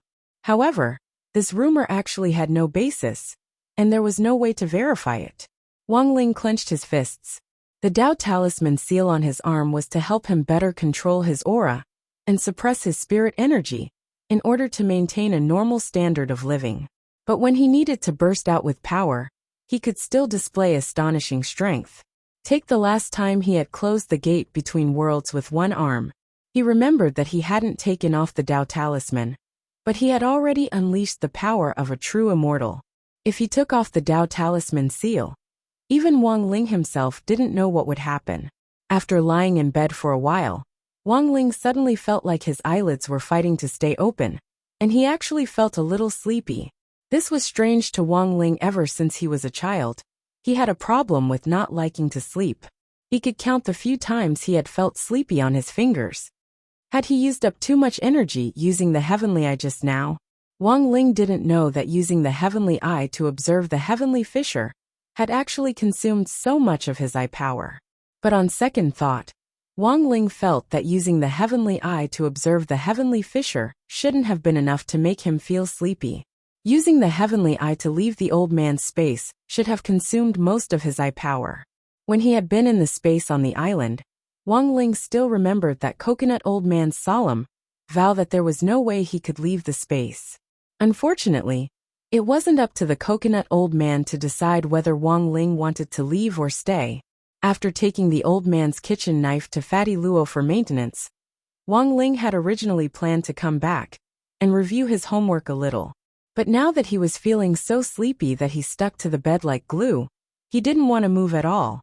Staring at the desk a few meters away from him, he stretched out his hand, then slowly put it down. Wang Ling felt that this was probably the legendary lazy cancer. Forget it. I'll just sleep a little and review later. Looking at the desk in front of him, Wang Ling had already completely given up on resisting. Before he closed his eyes, he sent a text message to Wang Ming on his wristwatch. He had already retrieved the heavenly materials stored from Fatty Luo's place. Wang Ling felt that it would be more reliable for Wang Ming to pick it up himself. He wouldn't feel at ease leaving it to any courier service. Even if it was worth it, if the courier company really did lose it, given the quality of the heavenly materials stored, even selling the entire courier company wouldn't be able to pay for it. After composing the text message and clicking send, Wang Ling lay on his side on the bed and slowly closed his aching eyes. Dreams were also a rare thing for Wang Ling. Under normal circumstances, he didn't dream when he slept, although he would occasionally have a few foreboding dreams. After about 4 or 5 minutes, Wang Ling confirmed that he had entered a dream. The dream in front of him was actually a vast ocean, and he was actually standing on an island. Wait. The scenery in this dream seemed a little familiar. The corners of Wang Ling's mouth twitched, and he decisively turned around to look behind him, just in time to see the coconut old man staring at him with a sinister smile on his face. Hee hee, little brother, I told you long ago, you can't escape. Wang Ling. The coconut old man's face was full of pride. I've already set up a soul contract in this space.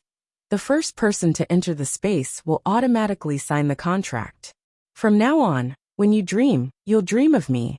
Aren't you surprised? Aren't you excited? Aren't you surprised? In the next moment, Wang Ling suddenly woke up with a start. Was it because he hadn't slept for too long that he was sleeping the wrong way? Wang Ling looked at the time. It was such a short dream. But he realized that he had actually slept for a full 20 minutes just now. What kind of feeling was this?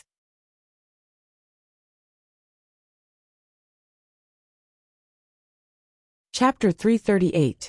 Wang Ling felt that he must have had a nightmare because he hadn't slept for too long. He closed his eyes and looked inside his body, and even checked his soul inside out. but didn't find the soul contract that the coconut old man in the dream had mentioned. So was he thinking too much? Wang Ling breathed a sigh of relief. Actually, if it was really like what the coconut old man in the dream had said, that as soon as he entered the space, he would automatically form a soul contract. Wang Ling felt that he should have been able to completely sense it. His life now was a little turbulent from time to time, but overall, it was still within Wang Ling's acceptable range. At this stage, it was still a little too early for Wang Ling to come into contact with a venerated immortal. He didn't want to be pestered by some random person, and even more so didn't want to get involved with some so-called old seniors in the cultivation circle for no reason. That would only bring more trouble to himself. Frowning, Wang Ling raised his hand and opened all the windows in the room. What was supposed to be a beautiful weekend had in the end been completely ruined by that coconut old man, which inexplicably made Wang Ling feel a little upset. A cool breeze caressed Wang Ling's cheeks through the window, calming his restless heart a little. After reviewing his homework for a while, Wang Ling closed his book and saw the old man and Mother Wang ride sheep out through the window. Mother Wang was sitting behind the tricycle with Loopy Toad in her arms, while the old man pedaled the tricycle. It looked like they were going to buy groceries and take Loopy Toad out for a stroll. Wang Ling cupped his chin in his hands as he sat at his desk and watched the old man ride the tricycle away along East Huang Road. When they were less than 10 meters away from the Wang family's small villa, Wang Ling saw Loopy Toad actually stretch out its dog melon seeds to pull at the corners of its eyes and make a face at him. Wang Ling's face immediately twitched at this scene. He truly felt that Loopy Toad's life was much more comfortable than his. Bored to death on a rare weekend, Wang Ling opened Father Wang's novel on his wristwatch and was surprised to find that Father Wang hadn't updated any chapters today. He scrolled down the webpage, and sure enough, he saw that the novel comments section for the live streaming Life of the Immortal King was full of complaints. Book friend Little White is too much. Is Great Wang Sit is still not updating today? Tell me if you don't update. Waiting for an update is the most painful thing. Friend Stop the War Dream. Shocking. A certain web novelist actually hadn't updated his novel until now. Was it because of the distortion of human nature, or the loss of morality behind this? Book friend July Flowing Gold. I used to follow a book by an author called 3 Days and 2 Sleeps, and as I did so, I discovered that this author had established 3 days and 2 updates. Wang Situ, you have to hold on. Reader, I want to shut the author's little black room to write. Everyone, please watch your manners. Scolding people is wrong behavior. In my opinion, why don't we find 2 people to wait at the door of the author's house? Then when the author comes out, we can use a gunny sack to cover the author and drag him out. Book friend Jeekspada. Could it be that I'll be updating once a day in the future? Oh, no. Wang Ling. As far as Wang Ling could remember, it wasn't like Father Wang had never dragged on with his updates. Furthermore, based on Wang Ling's summarization of Father Wang's novel updates over the years, if Father Wang updated his novels at a normal pace, he wouldn't usually drag on or stop updating. But if Father Wang's inspiration burst forth one day, and he finished writing a week's worth of manuscripts in one day, then what awaited him might be a subsequent exhaustion of inspiration. When all was said and done, Father Wang was just an ordinary person, and inspiration wasn't something that came to him on a whim. After a one-time burst of inspiration, Father Wang was bound to feel like his brain had been hollowed out. There were times when writing really couldn't be rushed. Sometimes the more you wanted to write, the more you might find that your mind was blank when you really started writing. For a veteran web novelist like Father Wang, there were times when he delayed or stopped updating his novels because of time. For example, he had to coordinate with the website to promote his novels offline. Of course, there was also the plot. Father Wang had been a writer for many years, and Wang Ling didn't believe that his old man really couldn't write a single word. But in this state of mind, if Father Wang forced himself to write something, he wouldn't be able to explain the quality of his chapters to his readers. Updating or quality, this was a problem that many authors faced. After all, you couldn't have your cake and eat it too. So when Wang Ling went downstairs, He saw Father Wang leaning against the sofa with a lifeless expression on his face, his hands pillowed under his head, and a cigarette in his mouth. Father Wang's usual way of finding inspiration was to watch live streams of female live streamers. But his favorite female live streamer, Little Xian, wasn't online at this time, which made Father Wang feel a little frustrated. Seeing Wang Ling come downstairs, Father Wang turned his head slightly to look at him, then patted the sofa. "Ling Ling, come and sit." Wang Ling knew that this was Father Wang's second main way of finding inspiration, and that was to crazily look for someone to chat with. Usually, it was Mother Wang who played this role.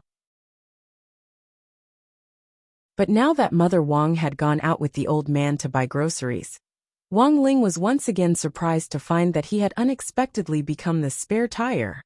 "Little Ming will come over tonight. Your mom and grandpa have gone out to buy groceries," Father Wang said to Wang Ling as he shook off the cigarette ash. Wang Ling gave a very cooperative sound. Father Wang, who had intermittently lost his inspiration, had a different look in his eyes. They were full of gloom, which made Wang Ling feel a little nauseous. Father Wang squinted at Wang Ling and realized that there were actually 2 body lengths between them. The corners of his mouth couldn't help twitching. "Child, why are you so far away from me?" Wang Ling. Then he directly reached out and pulled Wang Ling over to his side. "Have you forgotten how you stuck to me when you were little?" Wang Ling took a deep breath and chose not to argue. The thing that had left the deepest impression on him when he was little had to be Father Wang's stubble, which was really prickly. The sudden mention of his childhood reminded Father Wang of a lot of stories, and he couldn't help laughing. "Do you know? Actually, your mom used to write novels." Wang Ling gave him a curious look. "Huh? Father Wang. Your mom and I have been childhood friends since we were kids, and I know exactly what her hobbies are. Also, when she was young, she even published books, and they were very good. At that time, a lot of publishing houses contacted her to write a sequel. Your mom had even drafted the outline, and was planning to start her career under a new pen name. But she just happened to be pregnant with you."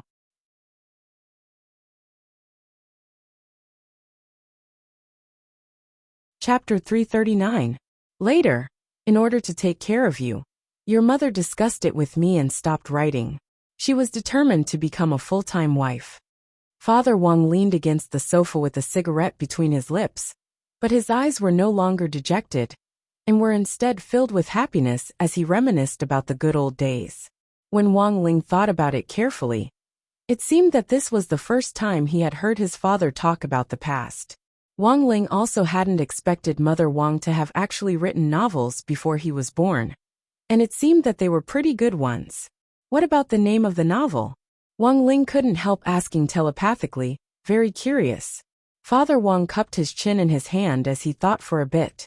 "At the time, your mom had a pen name called One Man One Piece, and she wrote a romance cultivation light novel called Half Immortal Summer Princess, which was published back then." Wang Ling.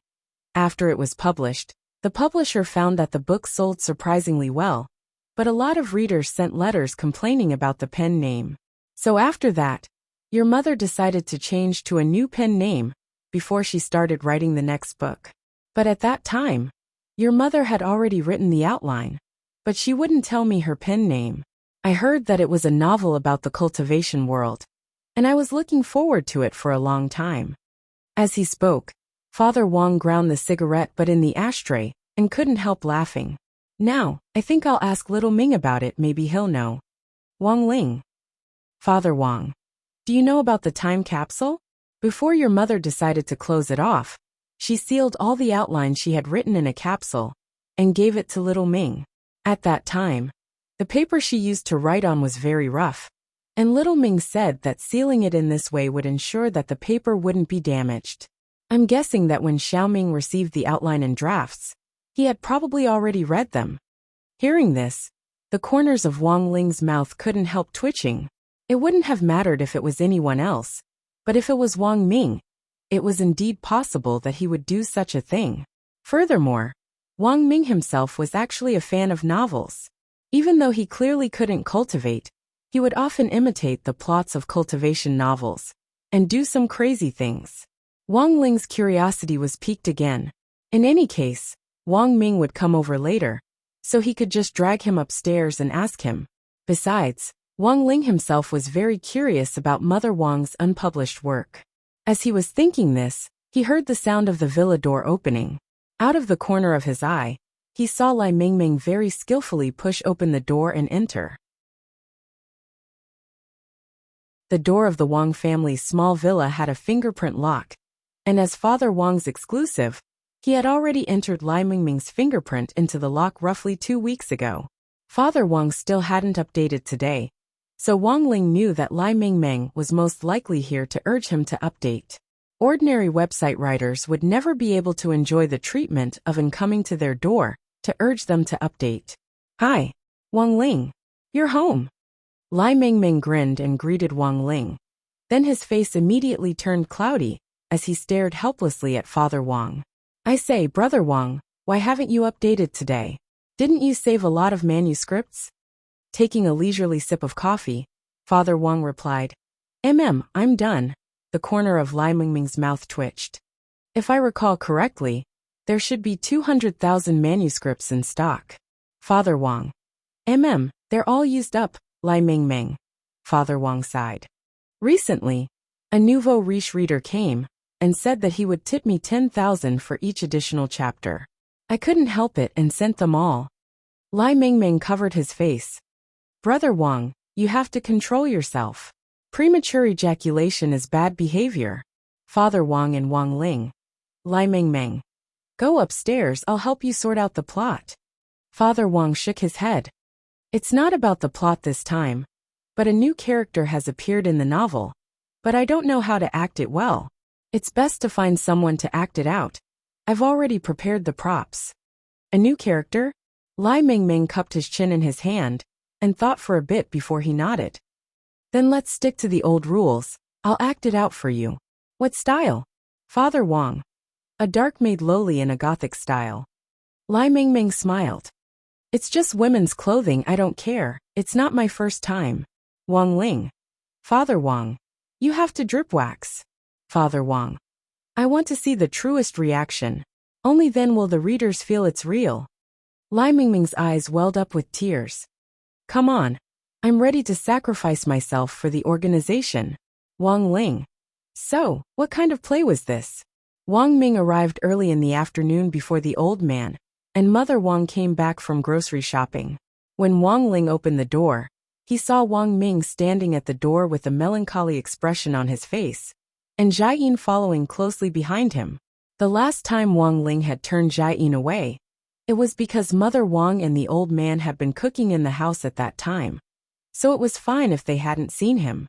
But they still hadn't come back at this time, and Wang Ling thought it wouldn't be good to leave Jai Yin standing at the door alone. So he reluctantly let him in. To be exact, this was the second time Wang Ling and Jai Yin had met face to face. In some sense, Wang Ming felt that Wang Ling and Jai Yin were quite similar. They both had facial paralysis and facial paralysis. The difference, however, was that Wang Ling's facial paralysis was completely natural and untainted, while Jai Yin's facial paralysis was probably a result of having seen countless life and death experiences. After Jai Yin had brought Wang Ming back the last time, he had actually started to secretly investigate Wang Ling. Unfortunately, all he had found was a bunch of mosaics. This time, Wang Ling naturally had his own reasons for directly letting them in. As soon as Wang Ming stepped in, Wang Ling gave Jai Yin a death stare. This stare directly froze Jai Yin in place. Even though Jai Yin was very experienced and knowledgeable, he was so frightened by this imposing aura that his forehead broke out in a cold sweat, and he felt a great pressure from the depths of his soul. It was very obvious that this was a warning. Wang Ming pulled Wang Ling behind him and stared at Jai Yin. "I don't care if you follow me outside, but this is my little brother's house, and it's like my own home. If you dare mess around, I'll have President Qi dismiss you." Jai Yin's gaze was a little deep. "You can try." Wang Ming crossed his arms and sighed. He had forgotten that this guy was amenable to coaxing, but not coercion. Then, Wang Ming simply stretched out his hand and dragged Jai Yin to the sofa in the living room. "Sit down." Whether you want to watch TV or meditate and cultivate, it's up to you. After saying that, Wang Ming suddenly smiled sinisterly to himself and looked at Jai Yin. Stay here and don't move, I'll go get you a tangerine. Wang Ling.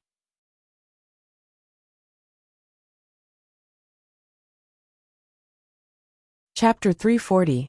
Ever since Wang Ming had met Jai Yin, he had felt as if he had been possessed by a ghost. In other words, this Jai Yin was harder to deal with than a ghost. It looked like he had been warned by Wang Ling at the Wang family's small villa, which was why Jai Yin hadn't followed him. But the truth was that Wang Ming had personally brought it up with President Qi after leaving the villa the last time. If it hadn't been for President Qi's order, Jai Yin would probably have continued to stubbornly follow Wang Ling around today. As soon as he returned to his room on the second floor, Wang Ming plopped down on the bed, as if he had returned to his own room. He truly felt mentally and physically exhausted. The most troublesome thing about this matter was that Jai Yin wasn't afraid of Wang Ming complaining to President Qi at all, which could be seen from his attitude after entering the room just now. After all, President Qi had gone to great lengths to poach this person back then, and President Qi couldn't just dismiss him at his whim. At most, Wang Ming would just raise a suggestion. This was what it meant when it was easy to invite a god in, but hard to send one away, of course. There were a lot of complicated factors involved. Wang Ming was a key target of state protection, so in theory, he couldn't refuse anyone the state arranged for him. It was just that as one of the state's scientific researchers, he couldn't get rid of Jai Yin's protection. Even when he was doing research, the feeling of being watched was too painful. Ling Ling. I want to die. Wang Ming complained as he lay on the bed. Do you know this guy is from the magnificent Immortal Special Forces Brigade? Wang Ling's eyes couldn't help twitching slightly at this title. Since coming into contact with number 60 high school's school guard Old Li, Wang Ling had privately learned about the structure of the National Special Forces. The magnificent Immortal Special Forces Brigade was the star of the Special Forces, and was also the department that directly governed many of them.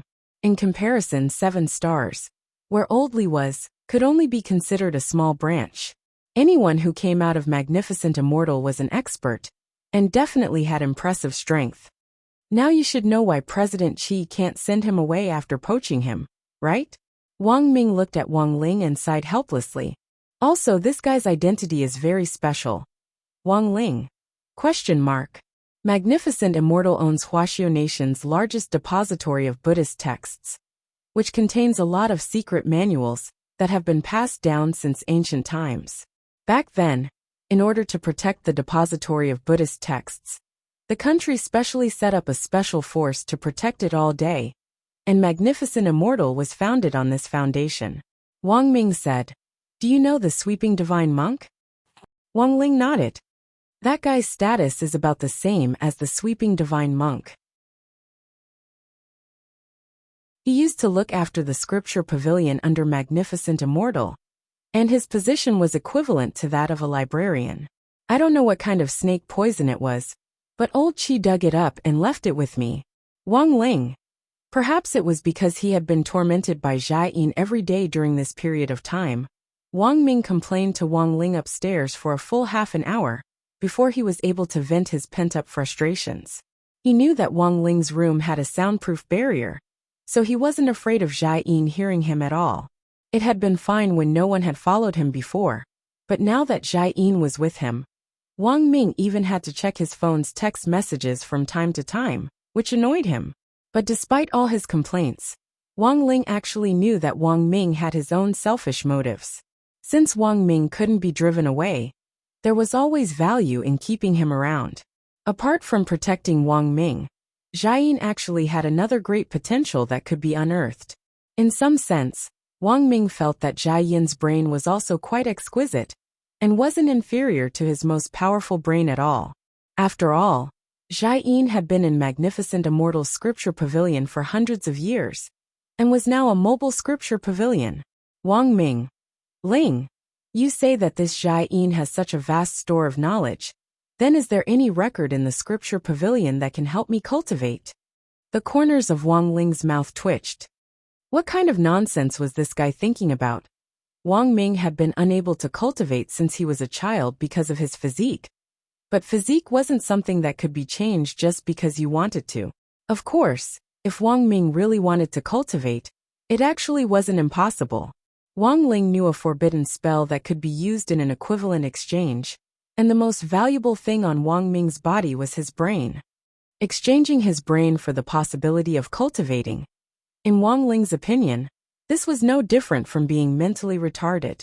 If you didn't even have a brain, how the hell could you cultivate? There are a lot of things hidden in magnificent immortal scripture pavilion that you've never heard of or seen before. Maybe there's a technique inside that can help you suppress your aura, and you might be able to break away from the talisman in the future. Wang Ming cupped his chin and looked at Wang Ling seriously. Ling, why don't you knock Xiaoyin out, and then I'll dissect his head to study it. Wang Ling. Why was he thinking about something so terrifying with a straight face? Ignoring Wang Ming's wild imagination, Wang Ling directly opened his heavenly eye and took the heavenly materials sword out of its field of vision. It wasn't until he saw this sword that Wang Ming patted his head. He had almost forgotten what he was here for. I'll take this sword back to study it. Wang Ming nodded and put the sword away in his storage ring.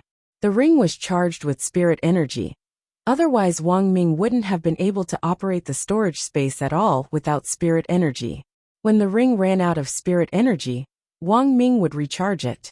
Usually, after it was fully charged, Wang Ming could use it for about a week. This kind of semi-black technology cultivation magic treasure was Wang Ming's specialty. Oh, that's right, Lingzi. I also have something for you. Wang Ming manipulated the storage ring on his hand and placed an egg-shaped object the size of a palm into Wang Ling's hand. You probably don't know yet, but this is Auntie's time capsule. Before you were born, Auntie stored the drafts of her novels in this capsule. At that time, Uncle and Auntie asked me to seal up the manuscripts, so I took them back to the lab and made them into time capsules. Speaking up to this point, Wang Ming had an embarrassed expression on his face. But there was a small accident at the time. Wang Ling held the capsule with a puzzled expression. At that time, in order to track down the old devil, generally specially activated the power of the stone gate to send the surveillance chip I had developed back to the past. But before the official process started, that group of people wanted to find something to test it out on. Wang Ling. Speaking up to this point, Wang Ming covered his face helplessly. Then, some idiot sent this time capsule to the past, and it wasn't until recently that it came back. Wang Ling. Wang Ming. So I think it's more reliable to leave it with you. Wang Ling. Wang Ming had been uneasy the whole time when the time capsule had been missing, and now that it was back in Wang Ling's hands, he could finally heave a sigh of relief. Oh, that's right, before Auntie stopped writing, she changed her pen name and wrote a draft of her unpublished work in here. If you're interested, you can take a look, it's pretty well written. Sitting cross-legged on the bed, Wang Ming looked at Wang Ling and said excitedly, and the pen name is quite domineering. What was it called? Wang Ling asked. Wang Ming, Numinous Mother.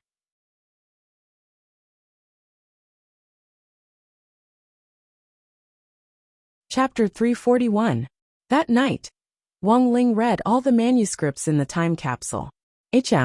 Killer Taoist had mentioned 1,000 years of death before, and it was indeed Mother Wang who had written it.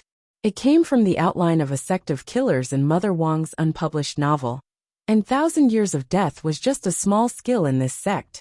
After confirming Mother Wang's identity, Wang Ling's brain short-circuited that night. He had to admit a horrifying fact. His mother, the mother who had brought him up, had actually transformed from an ordinary housewife into a great ancestor of the world of killers overnight. He didn't tell Wang Ming about this, because the whole thing was so horrifying that it was hard for him to digest it all at once. Furthermore, the most painful part of the whole thing was that Mother Wang had no idea at all that her novel outline would actually have such a profound impact on the world of killers nowadays. It was July 3rd on Monday in the 11th week of the semester. Wang Ling still hadn't fully digested what had happened last night, when something unexpected happened in the school circle at noon today. It all started with number 60 High's neighboring school, God Vision High School. God Vision High School was a high school that the Shao clan had invested in, and there were many Shao clan outer sect disciples in it. Back then, during the 6 schools' joint military training competition, Wang Ling had even fought Xiao Yunqing, who was ranked number 1 among the Shao clan's outer sect disciples. And the cause of the entire incident revolved around Xiao Yunqing. According to an insider, Dopey Gua, Xiao Yunqing had clashed with the PE teacher during God Vision High School's PE class that morning. Everyone thought that Xiao Yunqing would suffer, but the result was unexpected. When the PE teacher had charged at Xiao Yunqing had sent the golden core teacher flying with the backhand of his hand. According to Xiao Yunqing's account after the incident, he hadn't actually used much strength, but it was like he had seen a ghost. The effect was outstanding. A simple push to resist had sent the PE teacher flying more than 10 meters away. The most important thing was that the PE teacher had been injured internal injuries. Everyone in class who heard this news had indescribably shocked expressions on their faces. To most people's knowledge, no matter how outstanding a foundation establishment student was in all aspects, there was no way he could touch a golden core teacher. Furthermore, God Vision High School was very strict and had top-notch teachers. Even the PE teacher was a carefully selected elite teacher. How could a foundation establishment stage student defeat a golden core stage teacher? At first, when many people heard the news, they thought it was just a rumor. But soon, videos were posted on Tieba, WeChat, and WeChat Moments. The video was a surveillance video of God Vision High School's field. It captured everything that had happened. It was probably a teacher from God Vision High School who had accidentally sent it to his relatives or friends. Then, it instantly spread through the power of the internet. When the video reached Dopeygua's hands, he cleverly made a copy of the recording. After that, many people found that the video had been deleted by the terminal. What the hell is going on? After watching the video, Little Peanut was still a little skeptical. The gap between the foundation establishment stage and the golden core stage seemed to be only one stage. But for many people, the gap before the stage was undoubtedly a long one. So when they thought of this, many people couldn't help but tremble. This can't be true, right? Although our teacher Yi is actually pretty weak among the PE teachers, he's still at the golden core stage. I don't even dare imagine any student in our school being able to teach teacher Yi a lesson. Hearing this, the corners of Wang Ling's mouth couldn't help twitching. What did teacher Yi do to provoke you? Was there a need to talk so badly behind my back? But teacher Yi indeed wasn't strong. This was the truth. During the lunch break, the topic in the class exploded again because of this matter. How did a foundation establishment stage student send a gold core stage teacher flying? This was a very mysterious question. Could it be because he ate Shuego sect's fruit? Some smart people recalled the previous Shuego sect incident. Over the weekend, Dopeygua had said in the class group chat that the 12 missing students who had been taken away had been force-fed a fruit by Shuego sect, and had only been released after a few days of confinement. Xiao Yunqing was one of the 12 students who had lost contact with him. Combined with some of the information that Killer Taoist had gathered when he had visited the villa, Wang Ling was basically certain that Xiao Yunqing's sudden divine power had to have been caused by eating that fruit. Furthermore, looking at the current situation, the situation didn't look good. A push that could send a golden core expert flying and cause him internal injuries wasn't that awesome. Not even the Taiji push hand. This at least meant that after the fruit entered the bodies of Xiao Yunqing and the other students, it had already produced a huge amount of energy. As long as the concentration of the energy accumulated to a certain extent, when the students could no longer withstand it, their bodies would explode. This was the spirit explosion that Killer Taoist had mentioned before. Wang Ling lowered his head in thought. There was not much time left for the national football team. The students. That afternoon, Shuego sect and the 12 missing students once again became a hot topic of discussion. Furthermore, after the incident with Xiao Yunqing, the other students had also tested the strength of the students who had been abducted by Shuego sect. Every one of the missing students had actually reached the late golden core stage. Moreover, this power was still on the rise. As soon as news of this spread, Wang Ling could already hear a lot of envious, jealous, and hateful voices in the school. It turns out that cultivation is really such an easy thing these days. Nowadays, eating a fruit will increase your strength as if you've turned on a cheat. I beg to be caught. I want to be a fruit user too.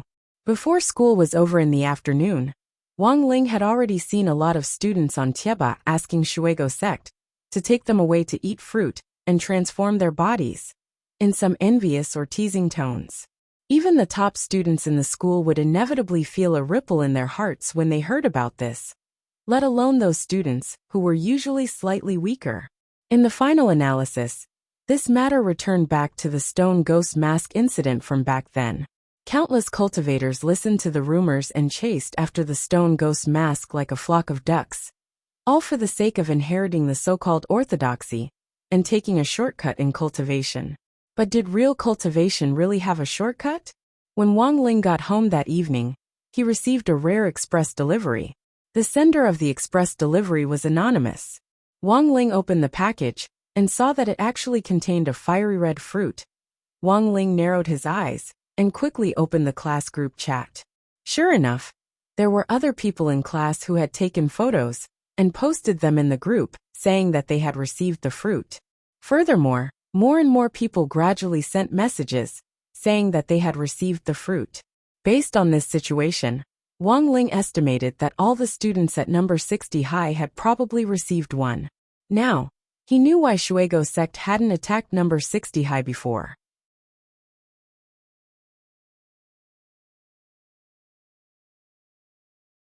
Chapter 342. It was a very long process to go from the foundation establishment stage to the golden core stage. If one day there is such an opportunity in front of you, you only need to eat a fruit, and you will be able to obtain a steady stream of power. In just a few days, you will be able to obtain divine power, surpass Jindan in one fell swoop, and even develop to a higher realm. Will you eat this fruit, or not?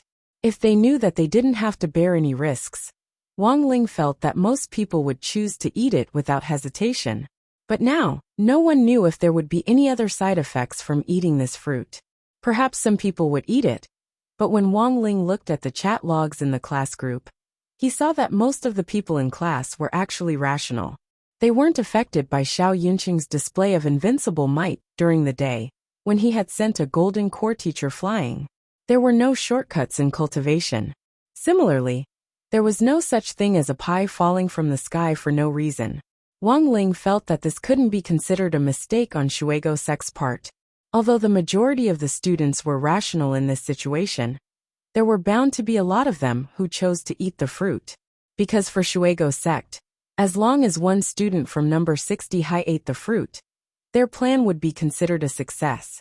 That night, the incident quickly spread and shocked the entire media circle. Because they didn't know what was fishy about the fruit, the General Administration of 100 schools immediately issued a notice that night for the teachers of number 60 high to go from house to collect the fruit. As for the students who had already eaten the fruit, they would be sent to the hospital for a full body checkup. Wang Ling scrolled through the comments online and saw a post in Grenade-throwing Senior Immortals Cultivation Forum. Question: what do you think about number 60 high's collective collection of Shuego sect's fruit? Are there really shortcuts in cultivation? Does this count as cheating? The person who replied was Abbot Jihu, a very knowledgeable and experienced person in the forum. When the chat group had been set up back then, Grenade-throwing Senior Immortal had in fact personally invited this abbot to join, but the latter had tactfully declined. According to Grenade-throwing Senior Immortal at the time, the abbot was a wise man who had seen through the world of mortals. Abbot Jihu claimed that he disdained joining a chat group, which relied on information technology to bring people closer together. What he pursued was a spiritual connection, and a spiritual connection. As a result, Abbot Jihu often appeared in various posts on the Cultivation forum to explain the spiritual confusion of the people. This question was posted by a netizen on the Cultivation forum at around 6 o'clock in the evening. Abbot Jihu's response was quite swift. He took a short video and quickly posted it in the replies section of the thread. In the video, Abbot Jihu was holding a scroll and opening it. It was a famous landscape painting. Through the video, Wang Ling could clearly see the ancient poem on this landscape painting. Picking chrysanthemums under the eastern fence, leisurely gazing upon the southern mountain. Then, Abbot Jihu held the scroll in his hand and hung it on the wall. The video on the forum had a bullet screen function. Many people couldn't help but send a bullet screen when they saw this. Someone knows why Abbot Jihu is doing this. Could it be that the chrysanthemum in this painting is a heavenly secret? Is the abbot trying to tell us that instead of discussing this so-called cultivation shortcut, it's better to properly immerse ourselves in the mountains and rivers? Who knows? We might be able to comprehend the truth of heaven and earth one day. Wang Ling saw a row of bullet screen comments float by in the video. At that moment, Abbot Jihu actually spread out his right hand, and instantly, there was boundless golden light under his kasaya. Someone left a comment in the bullet screen. F***K. This is Abbot Jihu's unique skill, the Great Sun Vajra palm. Rumor had it that when this palm technique was used, it would produce an intense light as bright as the sun, hence its name. Abbot Jihu's move caught a lot of people off guard, and a lot of them couldn't take it in. Everyone saw the strong light in the video accompanied by a loud bang. After the light dissipated, the wall with the landscape painting had already been reduced to ashes along with the painting, dispersing in the wind. What on earth does Abbot Jihu mean by this? Everyone stop spamming.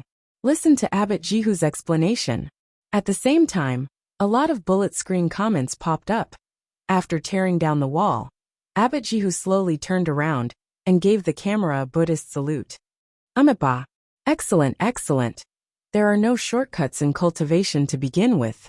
This old monk has already used action just now to prove that there's no good ending for hanging on the wall. Everyone. Wang Ling. Since the students had returned home from school until it was past 8 o'clock in the evening, the fruit incident had already thoroughly fermented on the internet. This time, Shuego sect had sent fruit, and practically every student in number 60 high had received one. And it was only limited to number 60 high school. This was an act of revenge against number 60 high school. Back when Old Antique had still been gorgeous itinerant, he had accidentally killed Taoist Taoye's adopted son, Black Gauze. And now Taoist Taotai wanted to wipe out all the students in number 60 high school to avenge his adopted son, Black Gauze. Wang Ling felt that even Old Antique himself had never expected this matter to blow up so much. For Ajua, who didn't know the whole story, it was even more of a pain in the ass. He realized that every time there was a major incident in Songhai City, number 60 high school would definitely be involved. This was simply toxic. While Wang Ling was still thinking about countermeasures, Ajua had already sent him a complaining text message with just a few words. Shifu. Help Shifu. Wang Ling. His phone had been busy all this time, so he could only use this method to contact Wang Ling. Wang Ling had thought of a way, but he didn't know if it would work. Just as he was about to call someone, that person actually directly called him at that moment, as if he had been possessed by a roundworm. Hello, Brother Ling? Did you see the news? Grenade-throwing Senior Immortal's voice came out of the phone. I'm guessing that there will definitely be students who will eat this fruit. Based on the analysis of the current situation, the fruits should form enormous clusters of spiritual energy inside the bodies of those people. If they only relied on the bodies of the building foundation stage cultivators, they would explode when the clusters of spiritual energy were saturated. Now, we have to think of a way to absorb the spirit power in these students' bodies. Speaking up to this point, both Grenade-throwing Senior Immortal and Wang Ling tacitly thought of the same thing. The heavenly materials sword left behind by the master of Immortal Mansion. Grenade-throwing Senior Immortal. Brother Feng Xing has already woken up. I called him just now to understand the situation. When the heavenly materials sword struck him, he clearly felt the spirit power in his body being continuously drawn out by the sword. Wang Ling nodded silently. He knew that this was the effect of the sword's Wang Ling matter. Grenade-throwing Senior Immortal sighed. So there's actually no other way to solve this problem now. We can only take the heavenly materials sword and slash each of these students once. Although this method did sound a little brutal, it was actually pretty much what Wang Ling had in mind.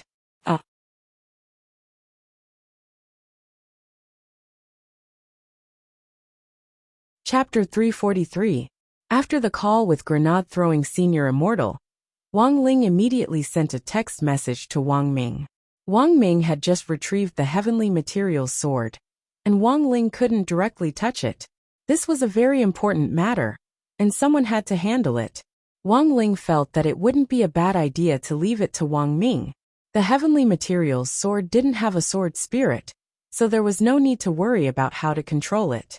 Furthermore, Wang Ming had a ring that stored spirit energy, so he just needed to rely on spirit energy to drive the heavenly materials sword.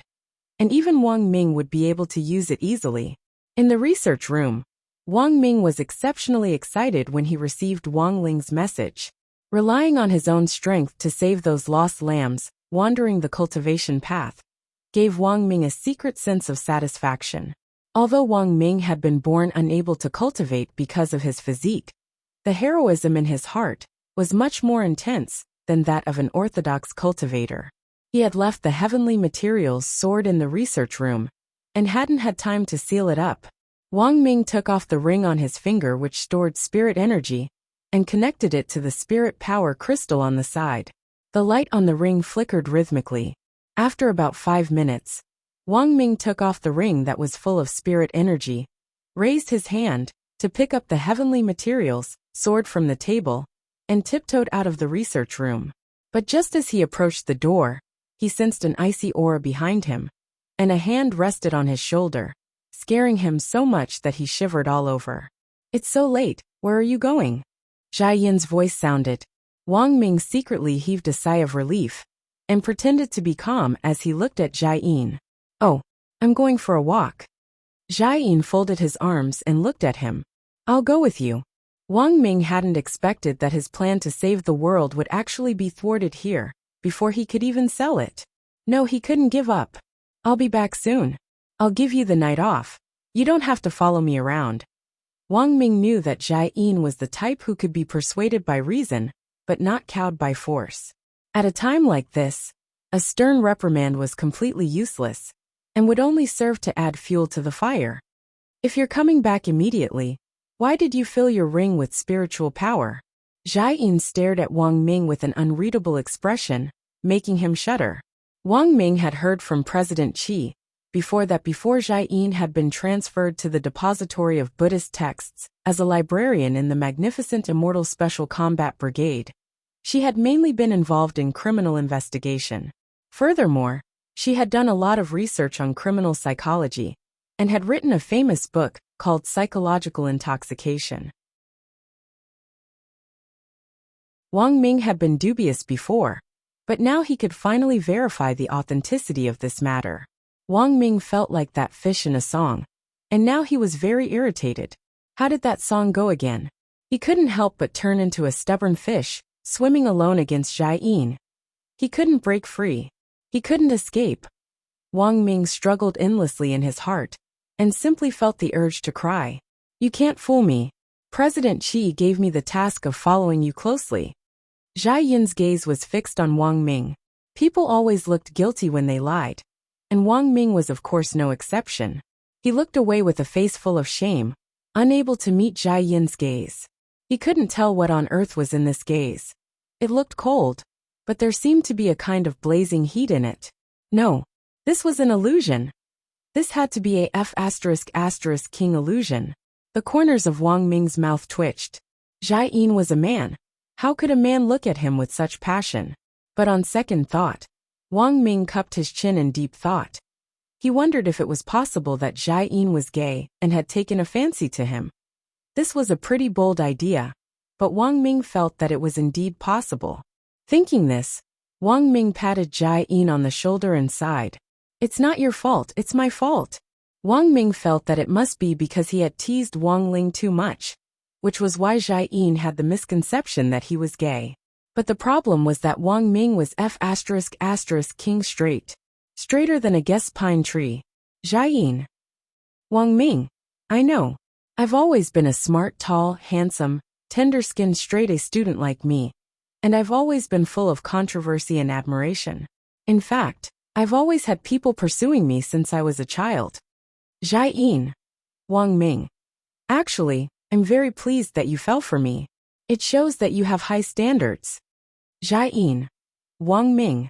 But we really aren't suitable. We're the same gender, how can we date? I'm still hoping to give birth to the strongest brain, 2S. So don't expect to use old chi to pressure me, and always follow me. Sometimes distance makes beauty, understand?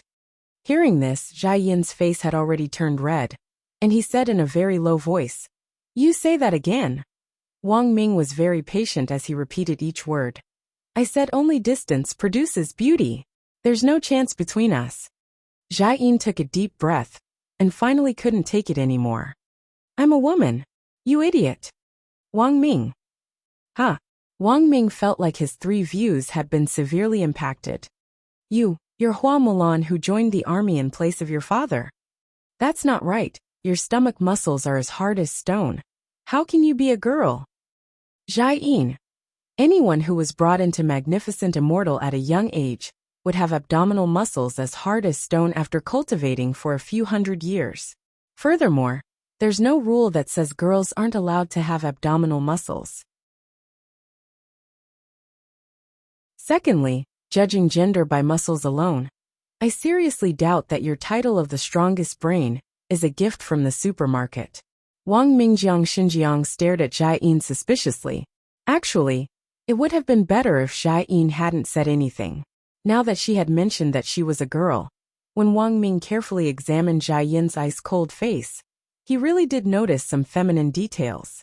For example, he noticed that Jiayin's eyebrows were actually very thin. At that moment, Jiayin took off his military cap. This was the first time Jiayin had taken it off in front of Wang Ming. When she usually wore the military cap, Wang Ming had always thought that Jiayin had a buzz cut. But as soon as the cap was taken off, a head of waist-length hair instantly spread out like magic. The corners of Wang Ming's mouth twitched. This guy was actually a girl. This is a magic artifact. I've never shown this head of hair to anyone before. You're the first, Jiayin said as he looked at Wang Ming. After proving his identity, he put his cap back on with an indifferent expression on his face, and his hair instantly disappeared. I know that you looked for President Qi before and asked him to give you a beautiful bodyguard. Saying this, the corners of Jiayin's mouth couldn't help curling up slightly. Now, do you know why President Qi didn't respond to your request? Wang Ming.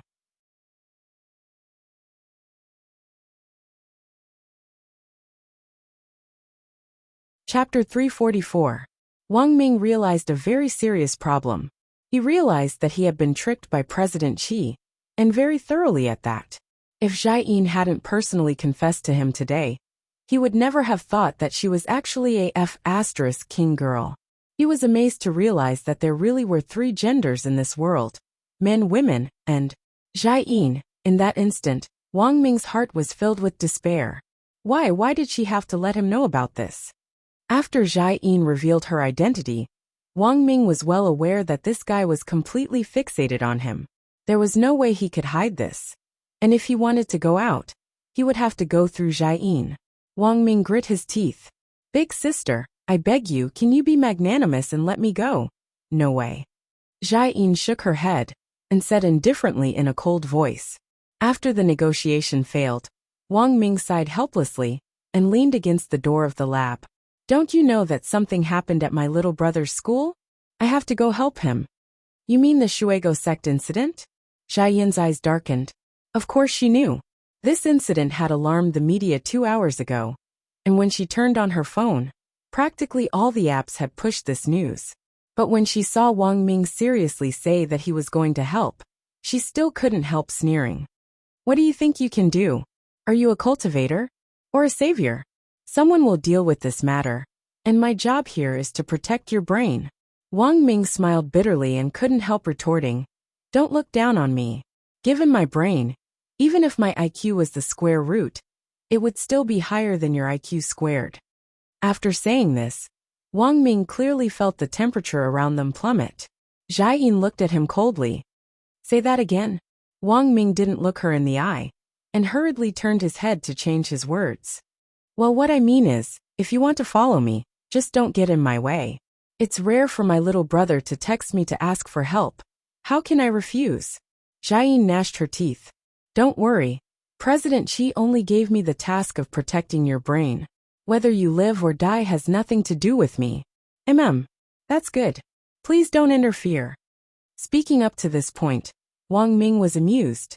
He hugged his chest tightly with the panicked look of an innocent young man being teased.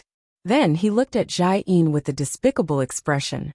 Even if my brain is gone, don't even think about getting my body. His expression was really asking for a beating, and it angered Jiayin to the point he clenched his fists tightly and gnashed his teeth. A moment later, she sucked in a cold breath of air and made way for Wang Ming, tacitly agreeing to this operation. In the surveillance room, President Xi drank his coffee and stared at the screen with a calm expression on his face. Old Xi was an experienced man. He could understand what was going on between youngsters with just a few words. Although President Xi didn't know what on earth had happened between Jiayin and Wang Ming, some things in the end could only be understood and not explained. In fact, apart from the fact that Jiayin was a woman, Wang Ming didn't know that when President Xi had asked the state to assign him official bodyguards, it was Jiayin herself who had applied to come here. Magnificent Immortal Special Army Brigade. President Xi admitted that he didn't have the ability to take the initiative to poach someone from this place. So when he saw Wang Ming and Jiayin leave the lab one after the other after an argument, President Xi sipped his coffee and couldn't help sighing. Nowadays, being tsundere could ruin a life. Jiayin drove the Aiguanhai tank forward, and following Wang Ming's instructions, it finally stopped in front of the office of the General Administration of 100 Schools. After Wang Ling had sent Wang Ming a text message, Ajua had also received Wang Ling's message. Knowing that Wang Ming was coming, Ajua had been waiting downstairs early in the morning. It could be said that every second now was a race against time. Deputy Director Zhong Lang had just rushed over from home to take Ajua's place to deal with the media, which wanted to create big news every day. Ajua stood respectfully at the door of the car. Wang Ming slowly rolled down the window and glanced at him. "You're Ajua? Get in." Whether it was from Wang Ling or the recent news, Wang Ming had heard a lot about Ajua. This director, who was in the limelight at the moment, was more or less connected to almost every recent hot topic that had shaken the country. Of course, Wang Ming was well aware that the reason why Ajua could appear in these hot topics was probably because of Wang Ling. In some sense, Wang Ming felt sorry for Ajua. He had to shoulder so many things at such a young age.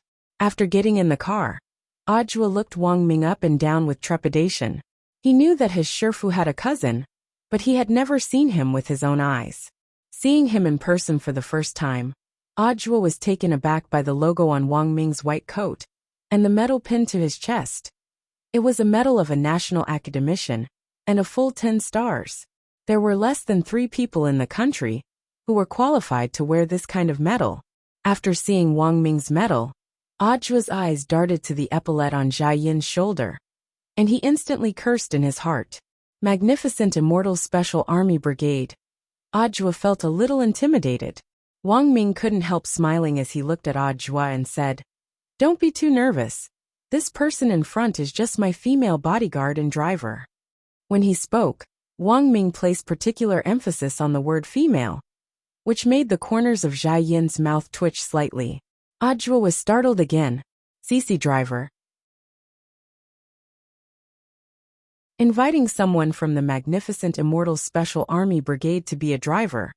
Wasn't this a little too much? As expected of Shifu's cousin, this is the first time I've heard that there are actually female soldiers in the Magnificent Immortal Special Army Brigade, Ajua exclaimed. "That's not the point, brother." Wang Ming sked and straightaway pointed at the driver's seat. "The point is, tell me, when this guy puts her hair back, which part of her looks like a woman from head to toe?" Jiayin grit her teeth and tightened her grip on the steering wheel. Ajua shook his head. "Teacher Wang, you're wrong.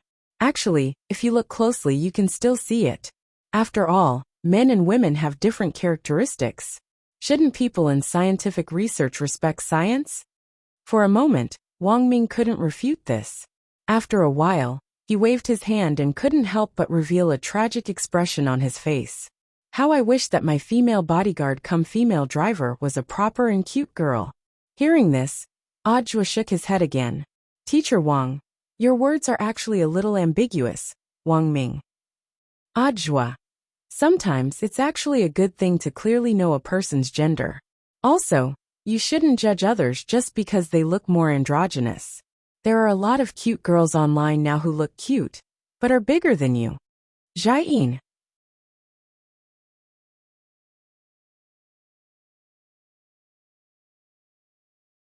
Chapter 345. Shangyun Road, Songhai City. God Vision High School, a key city high school invested in by the Xiao clan, was on Shangyun Road. After Ajua got into the car, Jiayin drove the three of them to the intersection of Shangyun Road. Jiayin parked the car on the side of the road. Both sides of the road had already been cordoned off, and several teams of armed police were standing guard at the intersection. Is this it? Wang Ming got out of the car, sword in hand. Through the overlapping buildings on Shangyun Road, he could see the school flag fluttering in the air in God Vision High School's square. All the residents and pedestrians on Shangyun Road had already been evacuated by the police before Ajua arrived. Because of the urgency of the situation, the students had been driven home before the flag of God Vision High School could be lowered. Most importantly, there was no homework today. According to the information provided by Ajua, all the students in the city who had eaten the unknown fruit were now under the direct control of the General Administration of 100 schools. They had all been sent to 2nd Cultivation People's Hospital's independent ward for treatment in isolation, and the situation could be considered under control to a certain extent. But because they currently couldn't distinguish the specific composition of the spirit fruit, they couldn't completely block the spirit power it produced in the children's bodies for the time being. They could only rely on physical or more powerful chemical methods to suppress it. On the way here, Ajua told Wang Ming that Director Li of 2nd Cultivation People's Hospital's independent ward had just called him. All the specialist doctors and medical staff had arrived. They had given up their own rest time to work at the hospital and had convened an emergency meeting with a group of alchemists sent by the Xiao clan, as well as Immortal Toya. This matter couldn't be delayed. Without effective measures to block it, with the hospital's current equipment and medicine, the most they could do was delay the spirit power produced by the fruit until 6 o'clock the day after tomorrow. At that time, the spirit power in the students' bodies would reach saturation, and a spirit explosion would occur. Of course, there was one exception. It was God Vision High School's Xiao Yunqing. It's been confirmed that Xiao Yunqing is on this road. He directly threw out the teams of armed police who went in earlier, Ajua said as he wiped his sweat. Thrown out? So ruthless? Wang Ming was startled. That's right, Golden Corps armed police officers were thrown out like scarecrows. And they couldn't resist at all. Ajua sighed. From what we've heard from the hospital, the children in the hospital can be suppressed until the morning the day after tomorrow. But if we let this Xiao Yunqing go on like this, he'll explode tonight at 12 o'clock. Hearing this, Wang Ming nodded. No wonder they used such a big force, and even set up a barrier at the exit of the road. This barrier is a little weak. Jiayin pursed her lips. If a spirit explosion occurs, this barrier won't be able to stop it at all. But at least it can prevent Xiao Yunqing from escaping. Ajua looked at the barrier. Even if it's a small spirit explosion like this, once it happens, the entire Shangyun Road and the area within a radius of 30 kilometers will suffer. Right now, the orders from above are to minimize the damage while protecting Xiao Yunqing. If it really doesn't work, then we'll just have to kill him. That spirit fruit has the ability to devour minds, and no one knows what will happen next. The Xiao clan has already signed the agreement. You even signed the agreement? Wang Ming hadn't expected the situation to develop so seriously. No wonder Ajua had brought them here as the first stop. Wang Ming had listened to Ajua's explanation of the specific side effects of the fruit in the car. Apart from producing a steady stream of psionic energy that would eventually form a psionic explosion, it also had the effect of devouring one's mind. Furthermore, The side effect of devouring one's mind was also related to one's physique. Simply put, the more Chinibu a person was, the more they would be affected. Most of the students in foundation establishment high schools were 16 years old like Wang Ling. Unfortunately, this age just happened to be Chinibu age. Nowadays, with the continuous advancement of modern cultivation technology, the time needed to go from body tempering to qi condensation to foundation establishment was getting shorter and shorter. Thousands of years ago, many cultivators would have had to work hard for no less than 100 years just to reach the foundation establishment realm. Thus, in today's great era of national cultivation, the first problem with younger foundation establishment cultivators was that they weren't mature enough. At the end of the day, Xiao Yunqing was only a 16-year-old child. If he suddenly discovered that his strength had increased explosively one day, it would definitely make Xiao Yunqing wonder if he was the chosen one sent by the heavens to save the world. His mentality would immediately explode. Seeing Wang Ming's pensive expression, Audra couldn't help asking, "Teacher Wang, what are you thinking about?" I just suddenly remembered my lost youth." Wang Ming suddenly remembered that when he was Wang Ling's age, he had in fact also had this problem. Although he knew that he actually wasn't much older than Xiao Yunqing, 16 years old was, in the end, a watershed for Chinibu, Audra. Wang Ming. Back then, I especially liked to read novels, and spent all day thinking about whether or not I could find an ancient magic artifact on the street. It would be best if it had an old grandpa or grandma or something. Audra. Wang Ming. Also, I especially liked to travel, and hoped that I would fall into some mysterious cave. Generally speaking, there are lost martial arts in caves. Audra. The corners of Zhai Yin's mouth couldn't help twitching at these words. It could be said that Wang Ming had once again refreshed her understanding of the word Chinibu. The surrounding police and armed police officers who heard this conversation fell silent. Audra felt that even the air had frozen. A moment later, it was the captain of the armed police who was in charge of setting up the barrier, who broke the dead silence, and said to Audra, "Director Zhua, the entrance to the barrier has already been prepared. But there's a problem." Audra. What problem? The barrier entrance has a code scanning mechanism, and you need to carry the corresponding Dao talismans to enter. Just now the barrier master only made 2. Speaking up to this point, the captain of the armed police had already sensed Zhai Yin's gaze on him. He stole a glance at the epaulets on Zhai Yin's shoulders, and saw that she was from the magnificent Immortal Special Army Brigade. He immediately broke out in a cold sweat, and even his voice was a lot lower. "Forcibly entering the barrier will destroy its structure." Wang Ming nodded. "Then I'll go in with Director Zhua. The commander of the operation this time is Director Zhua." Zhai Yin's face darkened at these words. At this point, Audra finally realized that the relationship between Wang Ming and Zhai Yin was a little complicated, and he suddenly looked a little embarrassed. "Is this okay? Why not? Women shouldn't get involved in men's business." As Wang Ming spoke, he sighed a little emotionally in his heart. "I can finally get away from this demoness." But as soon as he said this, the captain of the armed police next to him suddenly opened his eyes wide and started to look Zhai Yin up and down carefully, clearly questioning her gender. Zhai Yin silently clenched her fists and opened her eyes to glare. The captain of the armed police felt a chill run down his spine. Then, the helmet cracked like a watermelon and fell to the ground in several pieces. Staring at the helmet on the ground, the captain of the armed police was extremely amazed. Bai Shui's scene was really too scary.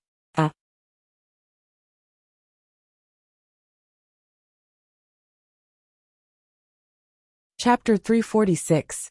In the end, under Zhai Yin's resentful gaze, Wang Ming and Audra entered the barrier one after the other.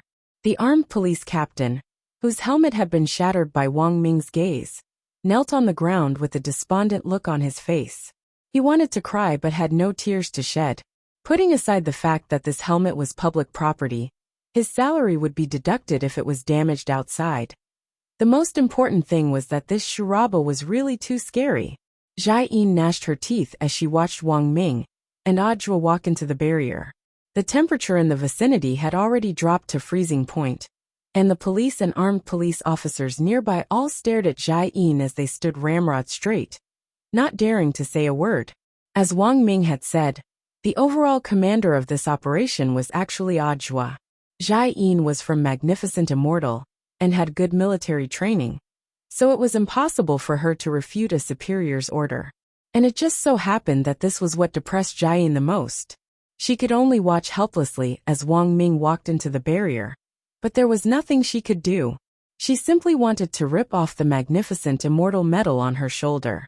But she had applied to become Wang Ming's personal guard on her own, and the old commander of the army had once made a pact with her, giving her a 3-year deadline. Once the time limit was up, she would have to return to work in her former army unit. Thus, Jai-in was still a member of Magnificent Immortal. As long as she had this identity, she would have to give face to her old unit. There was nothing she could do about it. Taking a deep breath, Jai-in did her best to calm down, and glanced at the armed police captain next to her out of the corner of her eye. "Where's the barrier master?" The armed police captain. "Ah. Jai-in. Tell him to make the talisman to enter the barrier in 10 minutes. The armed police captain's face instantly turned a little unsightly. "That's a little difficult. Unless he cheated." Jai-in stared at the captain with an extremely serious expression. 10 minutes is already the limit of my tolerance. If you can't make it and something happens to that idiot in the white coat inside, forget your armed police detachment. Your entire branch will suffer. After saying this, Jai-in looked straight ahead and didn't say another word. Wang Ming's identity as the strongest brain was a state secret that even Ajwa didn't know about. Not to mention the police and armed police who were involved in the operation. Therefore, Jai-in felt that it was meaningless to argue with them. On the other hand, Wang Ming's rejection of her was also a little unexpected. However, there was no rush. There were still 3 years left. Jai-in felt that it was more than enough to reform this fool. Carrying the heavenly materials sword wrapped in layers of seals on his back, Wang Ming walked with Ajwa on the deserted Shangyun Road. They had been plastered with aura-concealing and invisibility talismans, but Ajwa felt that they wouldn't be very effective.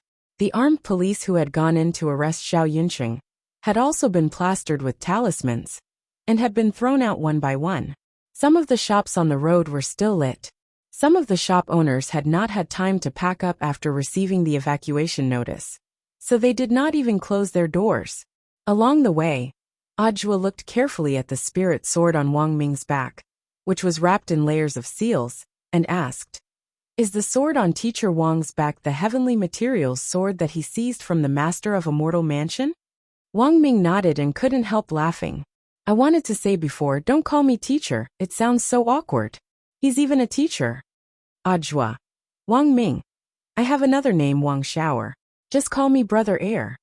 Ajwa. "Then Brother Air, where are we going now?" Wang Ming looked around. "We can only look for higher ground first." It had already been an hour and a half since the last batch of armed police who had been sent in to arrest Xiao Yunqing had returned. They had been thrown out one by one, and hadn't been injured. It could be said that they had been very lucky, but Wang Ming guessed that Xiao Yunqing had probably still been conscious at that time, and hadn't completely lost his mind because of the fruit. But it was hard to say now. So much time had already passed, and his mental state would definitely deteriorate as time went on. To be honest, Wang Ming really didn't have much confidence in this operation. Whether or not he could save Xiao Yunqing would depend on his luck. Most of the buildings on Shangyun Road were ancient style, and this was a very famous street with only a few high-rise buildings. Wang Ming and Ajwa stepped into the tax bureau on Shangyun Road one after another, and directly took the elevator to the top floor. They took the elevator to the 25th floor in one go, and then climbed the stairs to the roof. It wasn't a long distance, but Wang Ming looked a little breathless with the heavenly materials sword on his back. Ajwa had weighed the sword before. The master of Immortal Mansion had been very particular about the materials used to cast the sword, and it was very light. Even a foundation establishment cultivator would be able to pick it up effortlessly. But seeing Wang Ming so strained, Ajwa felt that it was a little strange. Brother Air, are you all right? Standing on the roof, Wang Ming put his hands on his knees and gasped for breath. I'm fine. It's just that I haven't exercised in a long time, and I'm a little out of breath. I'm used to staying in the lab. Ajwa. May I ask Brother Air's realm? Wang Ming. HM? Didn't Ling Ling tell you? I'm an ordinary person. You don't think I'm stronger than Ling Ling, just because I'm his cousin, do you? Ajwa felt like an arrow had been shot in the knee at these words. But even if he was an ordinary person, this Wang Ming's white coat from the Cultivation Academy of Science and the medal on his chest weren't fake. So on some level, Ajwa felt that Wang Ming was in fact a monster. But the problem was that given their current lineup, it would be very difficult for them to deal with Xiao Yunqing when he was in a berserk state. Ajwa felt his head hurt a little. I've studied this heavenly materials sword. The material inside is very special. It's strong when it meets a strong opponent, and weak when it meets a weak opponent. This sword actually suits me pretty well, but it's a little heavy for me. But it's perfect for dealing with Xiao Yunqing. Wang Ming said. As long as I can make a small wound on him, this operation will be considered a success. Saying this, Wang Ming suddenly took a step back and directly tugged at Ajwa's lapel, forcibly pulling it open to take a look inside. Ajwa was horrified. Brother Air, I'm straight. Wang Ming. Nonsense. I'm also F*** king straight. Ajwa. Then you, Wang Ming. I'm checking to see if you're wearing the long johns Ling Ling gave you. So it's like that. Realization dawned on Ajwa. Seeing that you're wearing the long johns, I'm a lot more at ease. This operation actually won't be dangerous for us. Saying this, Wang Ming also pulled the long johns out of his clothes and looked at Ajwa. See, it's the same style. Ajwa. When the time comes, if we really stop Xiao Yunqing, and in the off chance that there really is a spirit explosion, do you know what you're going to do? Ajwa. Wang Ming said. What you need to do is to quickly tuck the long johns into your long johns. Then stretch them out and tie up your exposed feet with rubber bands. The last step is to pull the long johns up and cover your entire head. That way, you'll be able to escape disaster. This is the correct posture for fully armed long johns. Ajwa.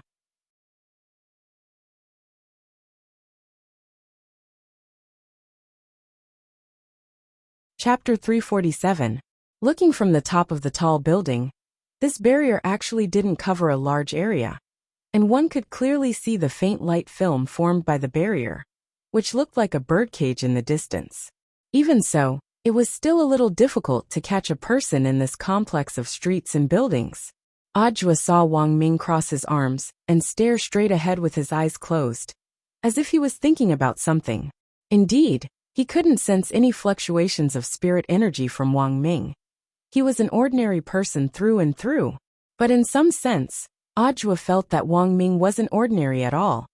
During the 6 schools' joint military training exercise last time, Wang Ming had entered the world of survival as a magic treasure maintenance expert, but Ajwa hadn't run into him at that time.